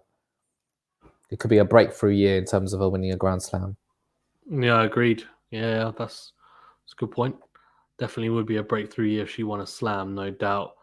Yeah, Matthew saying when we were asked about the struggling players in 2023, says Berrettini, Hubie, Rublev may struggle next year. And Jermaine says Gauff has to win a big title, in my opinion, which I think is what everyone's pretty much saying. Needs to win a title. And Gene saying, I hope you'd say Garcia would flop. Gene, do you have something against Caroline Garcia, it seems? Making his feelings known. I love Caroline Garcia. I think she's a real contender for all the slams. I genuinely do. In fact, the one slam I think she might not be a contender at is her home slam, which is Roland Garros, because I don't think she's quite as good on the clay as she is on the faster surfaces. But she's going to be incredible to watch, I think, this year coming up. She's got a great game to watch. Very attacking. Mo says, is there any tennis beef matchups that you want to see next year? I want Kyrgios versus Steph and Rude versus Rune. Not sure that there are many on the WTA. Maybe Muguruza versus Barbara Krejcikova. Oh, this is interesting. I can go first. I want to see Kyrgios versus Rude, not Kyrgios versus Steph. They've made up. They've kissed and made up, so forget about them. It's all about Nick Kyrgios versus Casper Ruud. And what I want to see is Nick Kyrgios versus Casper Ruud in a Grand Slam final. Give me that the Australian Open or something, and I'll be like popcorn out. What's going to happen is Nick's going to win a set or something or an ace, and it's going to be chat the whole time. It'll be great.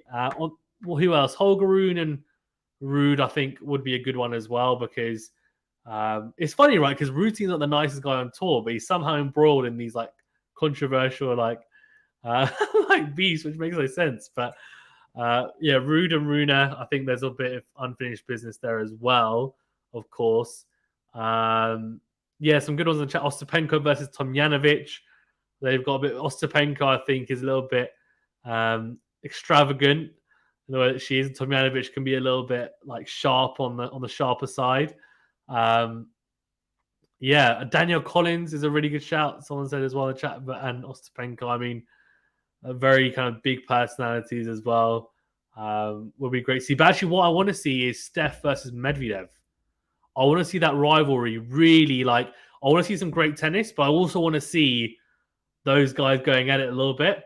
And I think you can chuck Zverev in there as well with a couple of them. And I think that's it, right? You need to just chuck him in. I can't see Alcaraz being involved in anything. He's just too he's just chill. Same with Nadal, really. And Djokovic is the same, really. I think he's just he kind of gets on with everyone, so it won't be those guys. It would be funny to see Alcaraz and Sinner, who are like really good friends, somehow like beef, but I don't know how that would happen. I just couldn't picture it. What do you guys think, Benny? Which plays do you want to see beef? I feel like I got too excited about that. Yeah, I agree with you. Your suggestion of Tsitsipas Medvedev was excellent. Because you made the point, Kyrgios Tsitsipas I kind of made up, but Tsitsipas Medvedev, that will be, if they can get to like a Grand Slam like semi-final, there'll be fireworks. I'll be tuning into that game. Yeah, they played each other at the US Open semi-final, and there were actually, I think there was a little bit, not as much as I would have liked, but there was some. And Medvedev can be quite vocal, and Tsitsipas can get vocal as well. Yeah, I'm looking forward to that matchup. If it does happen, fingers crossed it does happen for 2023. Okay. Ash?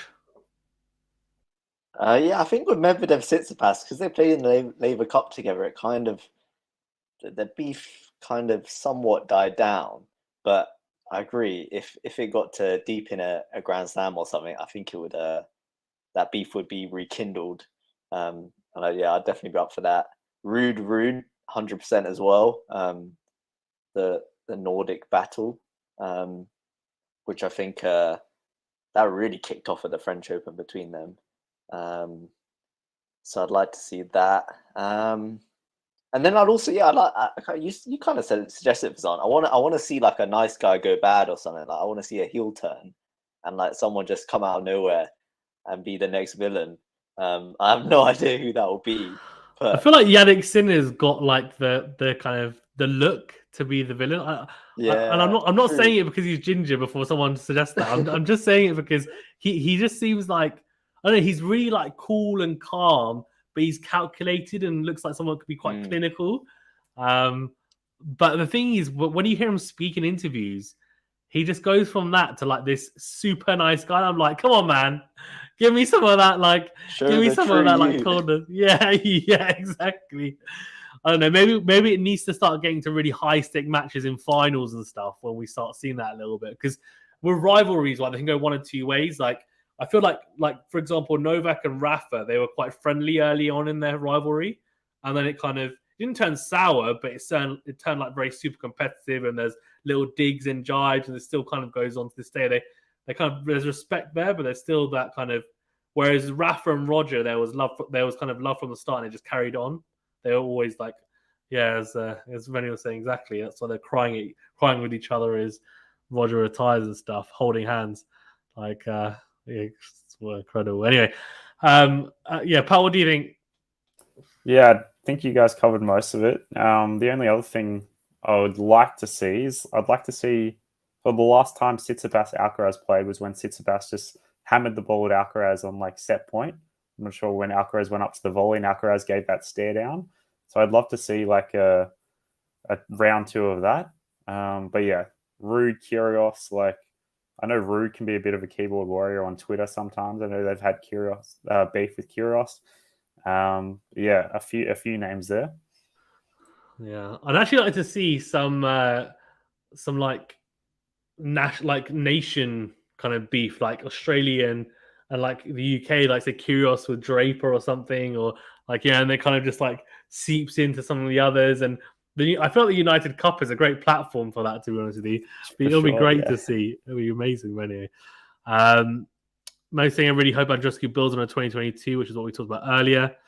This is a good one. Nia says Alcaraz or Ruud to finish higher by the same time next year. So he's saying who finishes higher in the rankings at the end of 2023. Now, bearing in mind Alcaraz is number 1 at the moment. Holger is number 11. Of course, Alcaraz has a lot more points to defend, though. I think Casper Ruud in the comment. Oh, Casper Ruud. Sorry, I said Rune, didn't I? Oh, okay. Easy. Alcaraz, in my opinion. Sorry. No offense to Ruud, but I think Alcaraz easy, no? Or what do you guys think? I agree. Yeah, everyone's shaking their head. Ash, do you agree? Yeah, I think.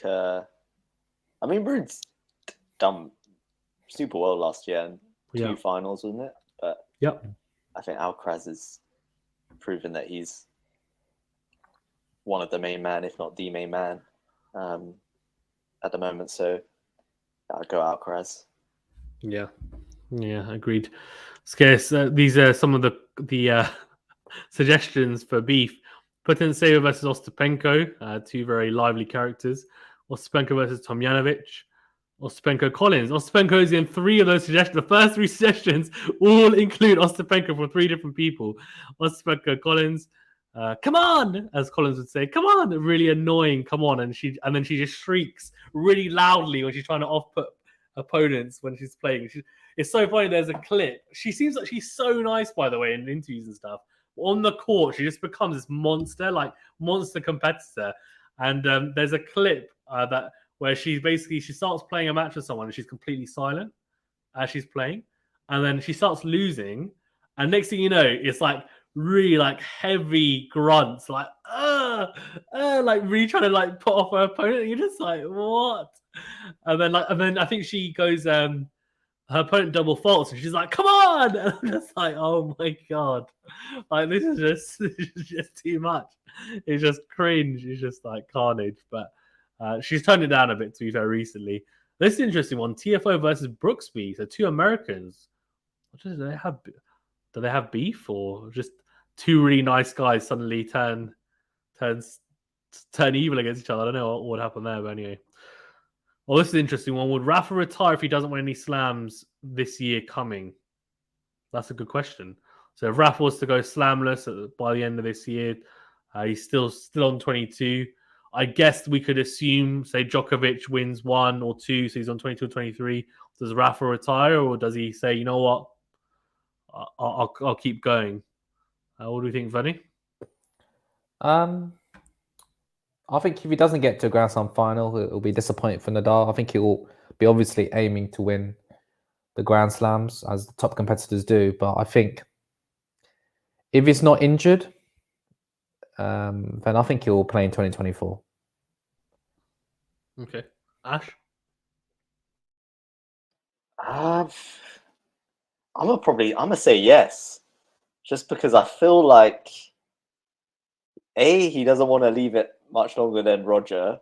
I think he saw Roger retire. He was there firsthand to witness that, and he was like, my time's not far around the corner. And B, I think he's a happy man. He's had his first child. He's obviously, he seems to be extremely beyond satisfied with his tennis career and doesn't have anything left to prove. So I think as long as it's the right moment, I wouldn't be surprised if it is his last year. But fingers crossed, he ends it on a high note whenever it does happen. Pat? Yeah, I think I don't think he'll retire next year until maybe late. No, I think 2024 would be my plan. I'm not sure. Yeah, he'll either win 0 or 1 Grand Slams this year. I'm not sure if that will. I don't know if he'll be. I think he'll be like Federer, where he'll retire more because he has to, not because of injury. So I don't know if it's based around how many Grand Slams he'll win. If that makes sense. Yeah, that's my thoughts. Yeah, agreed. I think he wouldn't retire if he doesn't win a slam. I think it's all to do with his body. And it seems like that procedure he had on his foot was good, but there's also other stuff going on, like his body's breaking down in different ways. So, yeah, we'll see. But I would be surprised if he was still fit enough and able to compete at the highest level that he then suddenly just kind of retires. And people have been talking about him retiring for 10 years. Genuinely, like that. There's been question marks because of all the injuries that he's had over the last 10 years as well. Interesting one here. I don't know who you are, but what should I name my cow? Name him Cow or her cow. Any thoughts on this weird question before we move on? If you were to name a cow, what do you name it? Exactly. Gene says, what would your biggest tennis nightmare be for 2023? Oh, my biggest tennis nightmare for 2023 would be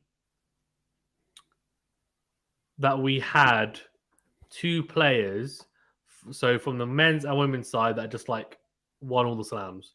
So Djokovic wins all four, say, and Swiatek wins all four. I think it would just be like, it would be so boring. Like it would just, if two players if it was like on one side of the tour, you're kind of like, okay, that's really cool. You're watching that because you've still got the WTA ATP to like, just balance it out. And like, Djokovic last year was on the hunt for it. That was exciting. And then on the WTA side, the US Open was super open, right? So it was great to see the contrast. But if I was to see Swiatek win all four and then Djokovic win all four, for example, I think I would just be bored out of my mind, honestly, after a while, because I don't know, it wouldn't seem very competitive. What about you guys? Vinny, do you want to go?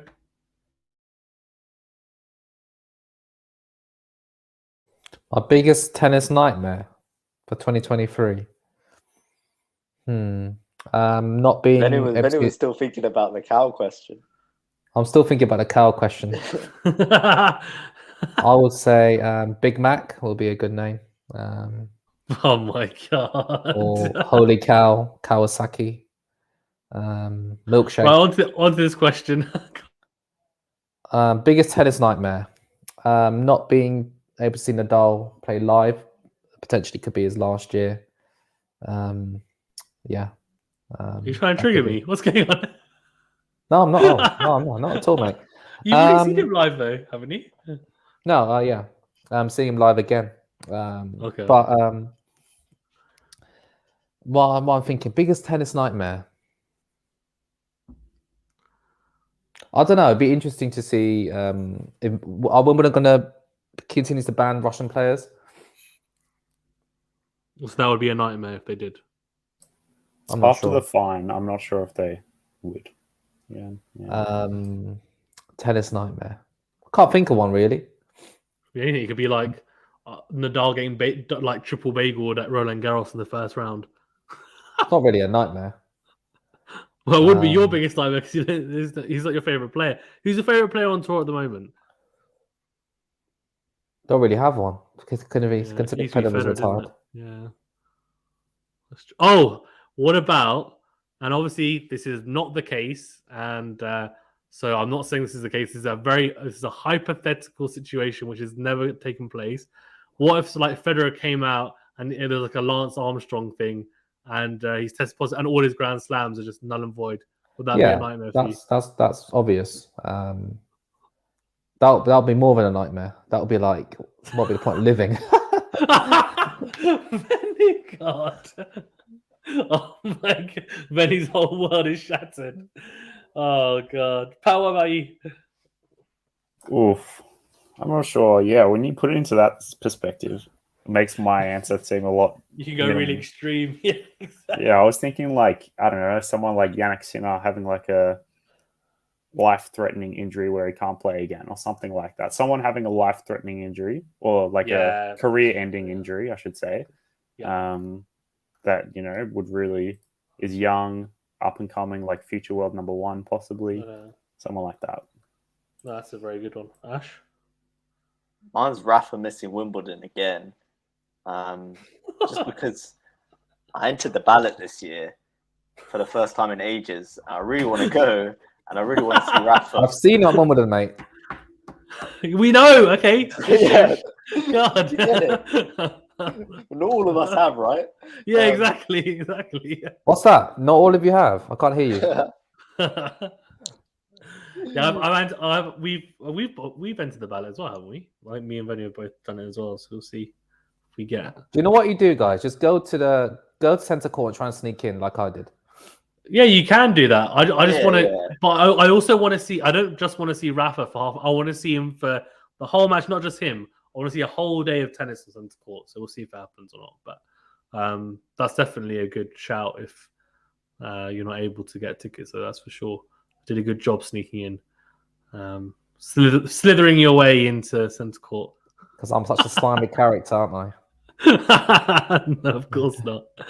No, because I've got a friendly face and I dressed up smart. That's my top tip. Top tip. Get your top hat on. Right, okay. Any of these others? I've Steph beat Medvedev and Turin. It's really more excited about that matchup. Yeah, I think Steph beating Medvedev on hard court recently has made it a lot more enticing because it looked like it was just going to be Medvedev beating Zverev on hard court and then Medvedev beating Steph on hard court and then Steph just beating Medvedev on clay, but that's gone to one side, which is good. These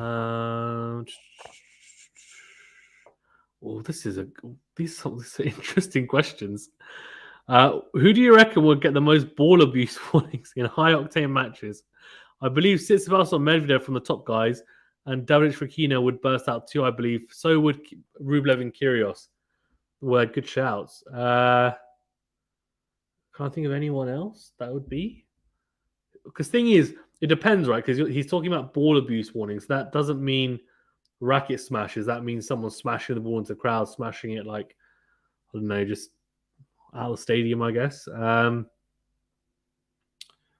Who's quite bad? There's a couple on there. I think Kyrgios and Rublev are good shouts. Djokovic could. Yeah, maybe could silence the booing at the Aussie Open. Yeah, exactly. Hey, I can see you over there. Nadal, I don't think he would. I've never seen it anyway. Yeah, good chance. What about you? What do you guys think? Palko, is he quite bad with ball abuse? I don't know. That was just like, I don't know. I know he's becoming a bit of a villain, I think, on the tour. I'm liking the look of him, are you, Pat? I don't know. Well, he's just gone under surgery like a bit ago, so I'm not going to be too harsh. But I think he's more a villain on Twitter than anything, isn't he? Yeah, I mean that's what I'm referring to. I just I'm wondering how he's going to have his return back to tennis. Okay. Palka's going to start serving balls into the crowd. God, I wouldn't want to get hit with one of those 140 mile per hour cannons. Ash, what about you? Benoit Pair's a bit of a rage monster, isn't he? That's a really good shout. Yeah. He hits a lot of balls out of the stadium. That's a good shout. It's a very, very good shout, actually. Benoit Paire. Yeah, we haven't talked about him. I mean, he's absolute nutter, honestly. Benny, what about you? I would say Kyrgios or Tsitsipas. But we'll see. Maybe they mellow down a bit this year. But to be honest, they're getting these contracts on Netflix. Maybe they got to do have these antics on court just to liven it up and get the PR. Oh, sometimes I do think it's a bit of play. Like it's a bit of a gamesmanship. We saw the Tsitsipas Kyrgios game, like trying to get into each other's heads. That was. But now that they've got Netflix contracts, who knows? It's interesting. Like I was saying that with the Netflix documentary. So one of the things I think they definitely introduced was the on-court coaching. I think that was in. I don't think it was definitely for the Netflix documentary, but I think that contributed to them making the decision to have it because obviously then there's arguments between the coaching team and the player can then direct things more at the coaching team and they're like abusing them almost in a way. Adds some more of the drama. But it's a good point. Between players, will there then be, if a player knows that they have the limelight on them, will they kind of be a bit more outward? or will it just be the case of actually they've agreed to it because they know that they just leave their emotions out of the court anyway? So the players that have accepted it are players that they're already like that anyway. Potentially, you would go on, yeah. And the thing is, like, to add, like, at the end of the day, this industry is entertainment, and it's you know, all the money's from TV rights, entertaining the public. And you've seen like the Meghan and Harry story, like the amount of controversy they've created, and everyone's watching it.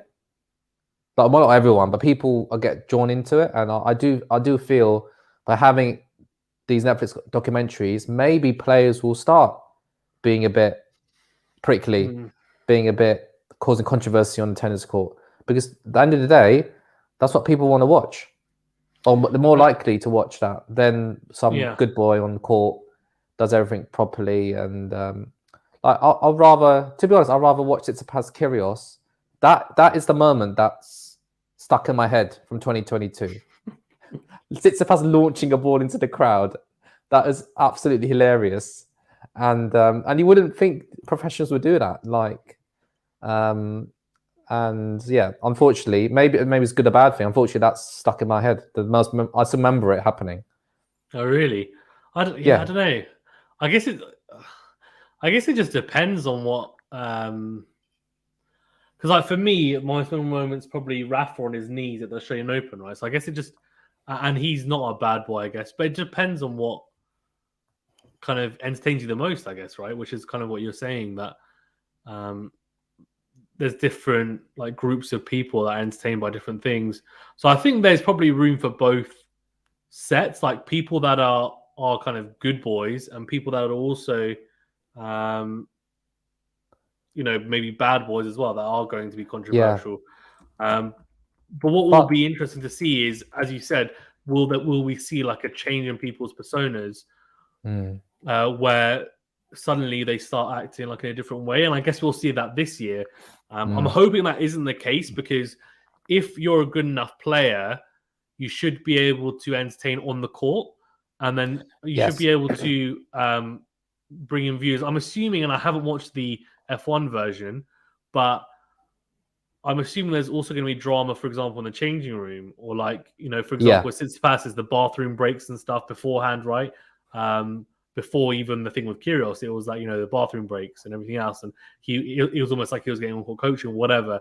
With Murray, it's like, you know, he doesn't really interact with mind games, but his is between him and his box, and that's just the way he is. So that would be entertaining because he's quite funny the way that he interacts with his box, and he kind of like he says stuff sarcastically to himself and stuff. And with Rafa, I don't know, it's entertaining seeing him do the same ritual every time. Like, I don't know, like, and kind of just the aura. Who knows?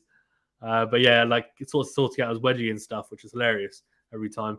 But he's got a set routine. I feel like he wears super tight shorts on purpose just because he's in that routine, just to make sure he can add that. I feel like with the loose shorts, it doesn't do it justice. Yeah, go on, Benny.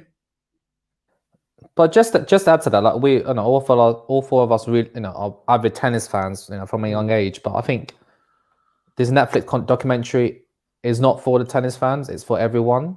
Yeah, agreed. Yeah, it is. And having that controversy is going to get people hooked, not the tennis. But then what will happen then is, I guess what they'll do is they will.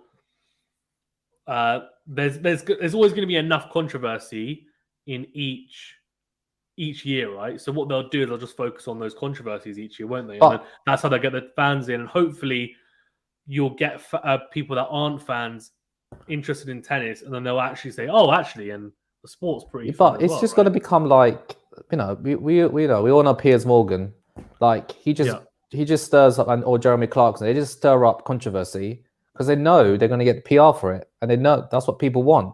And I just worry that by having this Netflix documentary, tennis is going to become like that, where players will actually cause controversy on the court just to get more viewers, just to get more PR. But anyway, that's enough of me talking. Let's not talk about the Harry and Meghan thing. I don't quite agree with your take on that, but that's not tennis related. On the PR thing, on the PR thing, no. What I mean by that, Fizan, is that they've sold their rights and got millions and millions of pounds for it. And just because the people just want a good gossip, and people want some controversy, and they've just stirred it all up just so people could start talking, and it's popular. People are watching it. Yeah, I get what you're saying, but I also think they probably not treated the best. But yeah, Jermaine says, should umpires be able to use instant replay for challenges? So I guess he's suggesting, for example, well then, but why would you need? So I guess, Jermaine, the question is, what you wouldn't need instant replay if they did automatic line judging, right? Which has been at some of the Grand Slams.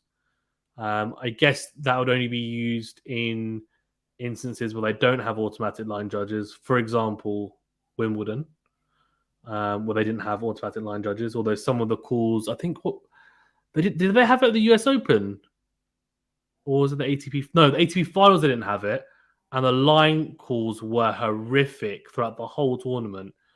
But my thing would be, rather than having instant replay, just have automatic line. I agree. Calls. Agreed The as only reason why I feel slightly bad about moving to that is the fact that it then puts people out of jobs who are line judges. And I don't know what the solution is for that, whether it is repurposing their roles so that they can, I don't know, get involved in something to do with the umpiring or something to do with the officiating and kind of train them up in a different way. But if we're talking about the efficiency of the sport, then that's the best way of doing it. Ash, what do you think? Yeah, I agree. I think the difference that having the automatic calls is huge. But yeah, like you said, I feel a bit guilty about it because it obviously does employ a lot of people, and it kind of, there's the whole argument of, you know, the traditions, and I guess because a lot of line judges and stuff, aren't they working their way up to being chair umpires in quite a few cases? Oh yeah, I think so. So maybe if you know, you could help the progression to that, but I guess there's obviously fewer numbers in terms of availability for that. So yeah, I don't know. It's a hard one to say really, because I hadn't thought about that point, but you would be taking away a lot of jobs if you made that kind of a universal thing across tennis. But I guess that comes with the technological advancement, I guess, right, as well. And then how do they move with the times? But yeah, it's a difficult one. But technology is moving so quickly, I guess they probably might not have even seen it coming. But we'll see. Right, okay, let's check any last few questions. If you have questions, then fire them away now. Otherwise, we'll wrap up in the next maybe 5 minutes to finish off. Biggest of all the celebrity / influencers appearances you would expect to see, I believe Joe Biden at the US Open Finals and maybe Macron at Roland Garros, Rowan Atkinson plus the King at Wimbledon and some cricketers at the Australian Open. I mean, I guess that, to be honest. Normally you get a few actors and stuff. So Tom Cruise, I think, was at the Wimbledon final. We had Ben Stiller, I think, at the US Open.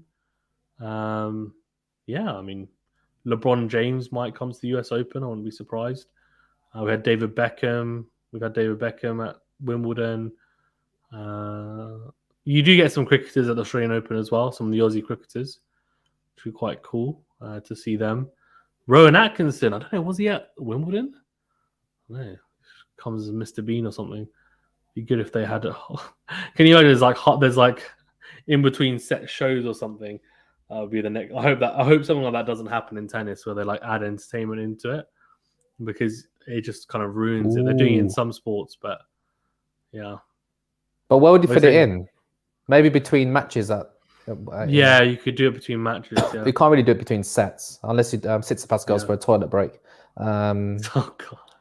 Well, they've got a time limit now. We've got a time limit, so what is a time limit? I'm not sure if I could stick to that time limit.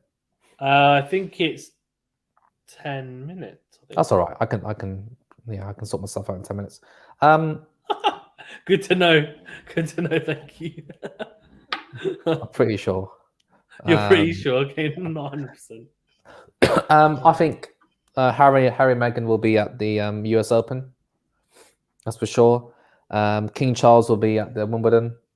Roy Federer, the other king, will be at Wimbledon. Okay. Yeah. Fine. Ash, what do you think? I don't know if there's anyone in particular I want to see, but I like when the celebrities really get into it. Like I think I remember watching Tiger Woods really getting into it when Rafa was playing. I think they're obviously friends, but he was getting super pumped up. So yeah, I want to see celebs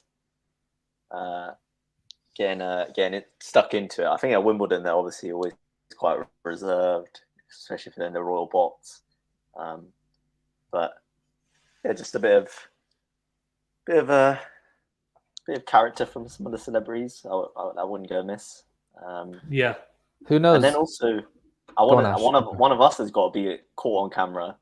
Exactly. I was going to say. I was going to say Fazan will make it on the Grand Slam. Mate, I'm going to hold up Quality Shot banner, mate. yeah. Like and subscribe. Subscribe to Quality Shot. Yeah, exactly. You should be like one of those what is those environmentalists that stick their tie there. Go and tie yourself to the net. Handcuff themselves to the net. Oh my god. But subscribe to Quality Shot. I think I made that joke when it happened because I was doing the live stream for it. I was like, my gosh, seriously, it's just nuts, isn't it? The things that people do, or just get it like body paint, Quality Shot on me. Just take off my top as it comes on. No one wants to see that, but it's fine. Oh, that'd be funny as well. It's just hilarious. Yeah. Tell you what I need to do is I need to start employing subscribers to do it. Every event you go to, just I'll send them like Quality Shot cards and they just hand them out to like everyone in the crowd. Business cards. You should just chuck it. You should like chuck it. Or get a confetti and just confetti card. Or fly a drone over center court and drop it whilst right on the players' benches. Like they just kind of they think it comes with the towels and they're like, oh, what's this? Subscribe to Quality Shot. Or just get stickers and just post them everywhere around this. That's a good idea. Pretty good. You know what, Nick Kyrgios, he's saying that lady keep talking at me. It could be like Fizan saying, subscribe to Quality Shot. Respond to my message. It could be like this guy's when Kyrgios is playing, this guy won't shut up. He's had like 100 drinks. Oh god. Yeah, well, he had to settle that in court. So that's ridiculous. That is pretty ridiculous to be honest. But yeah, funny nonetheless. That was a funny moment of this year. That was a funny moment. That was so funny. That was good. That was. I'm like, what? Oh, it's hilarious. Oh god. Right. Okay. Any last questions? Otherwise, we can. Jermaine's saying, unfortunately, Zverev striking the umpire chair. It's like, mate, that was a mad moment. What happened there? Can you clarify? So, it was at Acapulco. He was playing doubles. Yeah. And he wasn't happy with the umpire's decision. So, in the changeover, he with his racket, he starts smashing the umpire's chair just below his legs. Literally just like smashing up. Like, watch the video after. You would have seen it. And so he got kicked out of the tournament for the singles before even playing his first round match. And I don't think he got a ban though.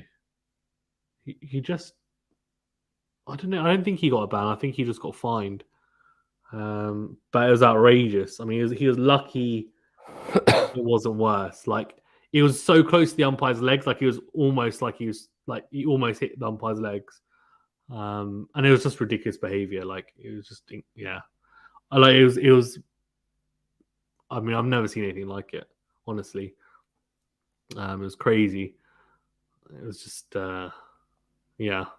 It's like, for example, in cricket, if someone went up to the umpire with a bat and just started and the umpire just behind the stumps just started smashing the stumps. And then, like, just, do you know what I mean? Like, just really, like, obviously, you're trying to intimidate the umpire, right?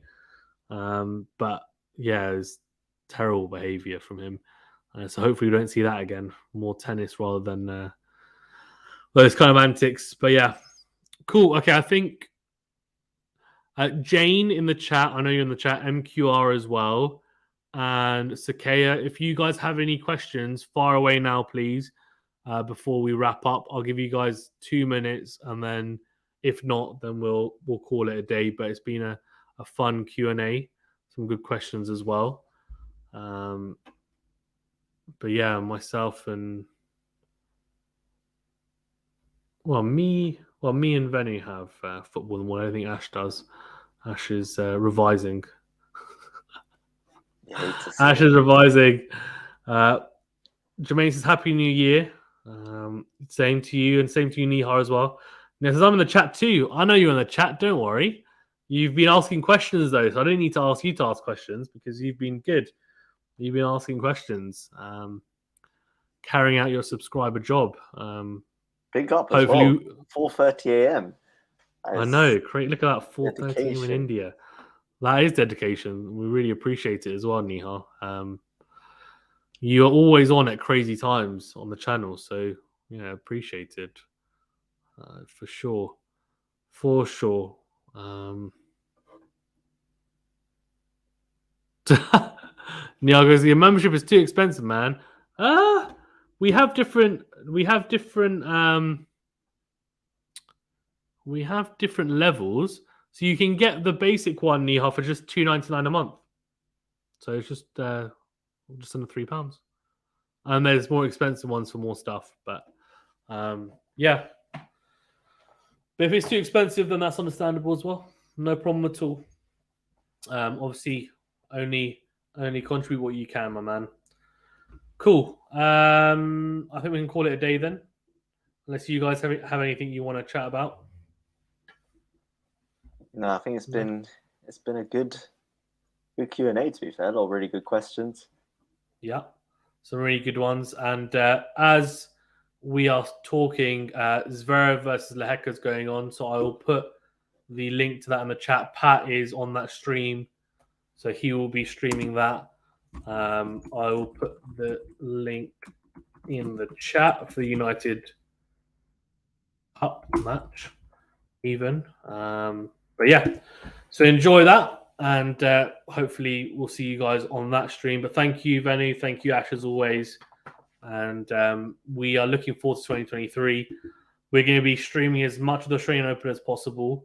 I'm really looking forward to that. I think it's going to be a fantastic tournament because at the moment, currently, everyone's fit. Everyone's allowed to play. We're going to have, Djokovic, Nadal, Alcaraz, Zverev, Medvedev, Felix. Who else? Like Tsitsipas. That's only 7. Holger Rune, Casper Ruud, like Berrettini. All of these guys, like, hopefully will stay fit, stay healthy. And if we can get all of those guys, and on the women's side as well, everyone fit, everyone healthy, it's going to be a cracker of a tournament. So fingers crossed we get that, because I think we're going to see some crackers. I really do.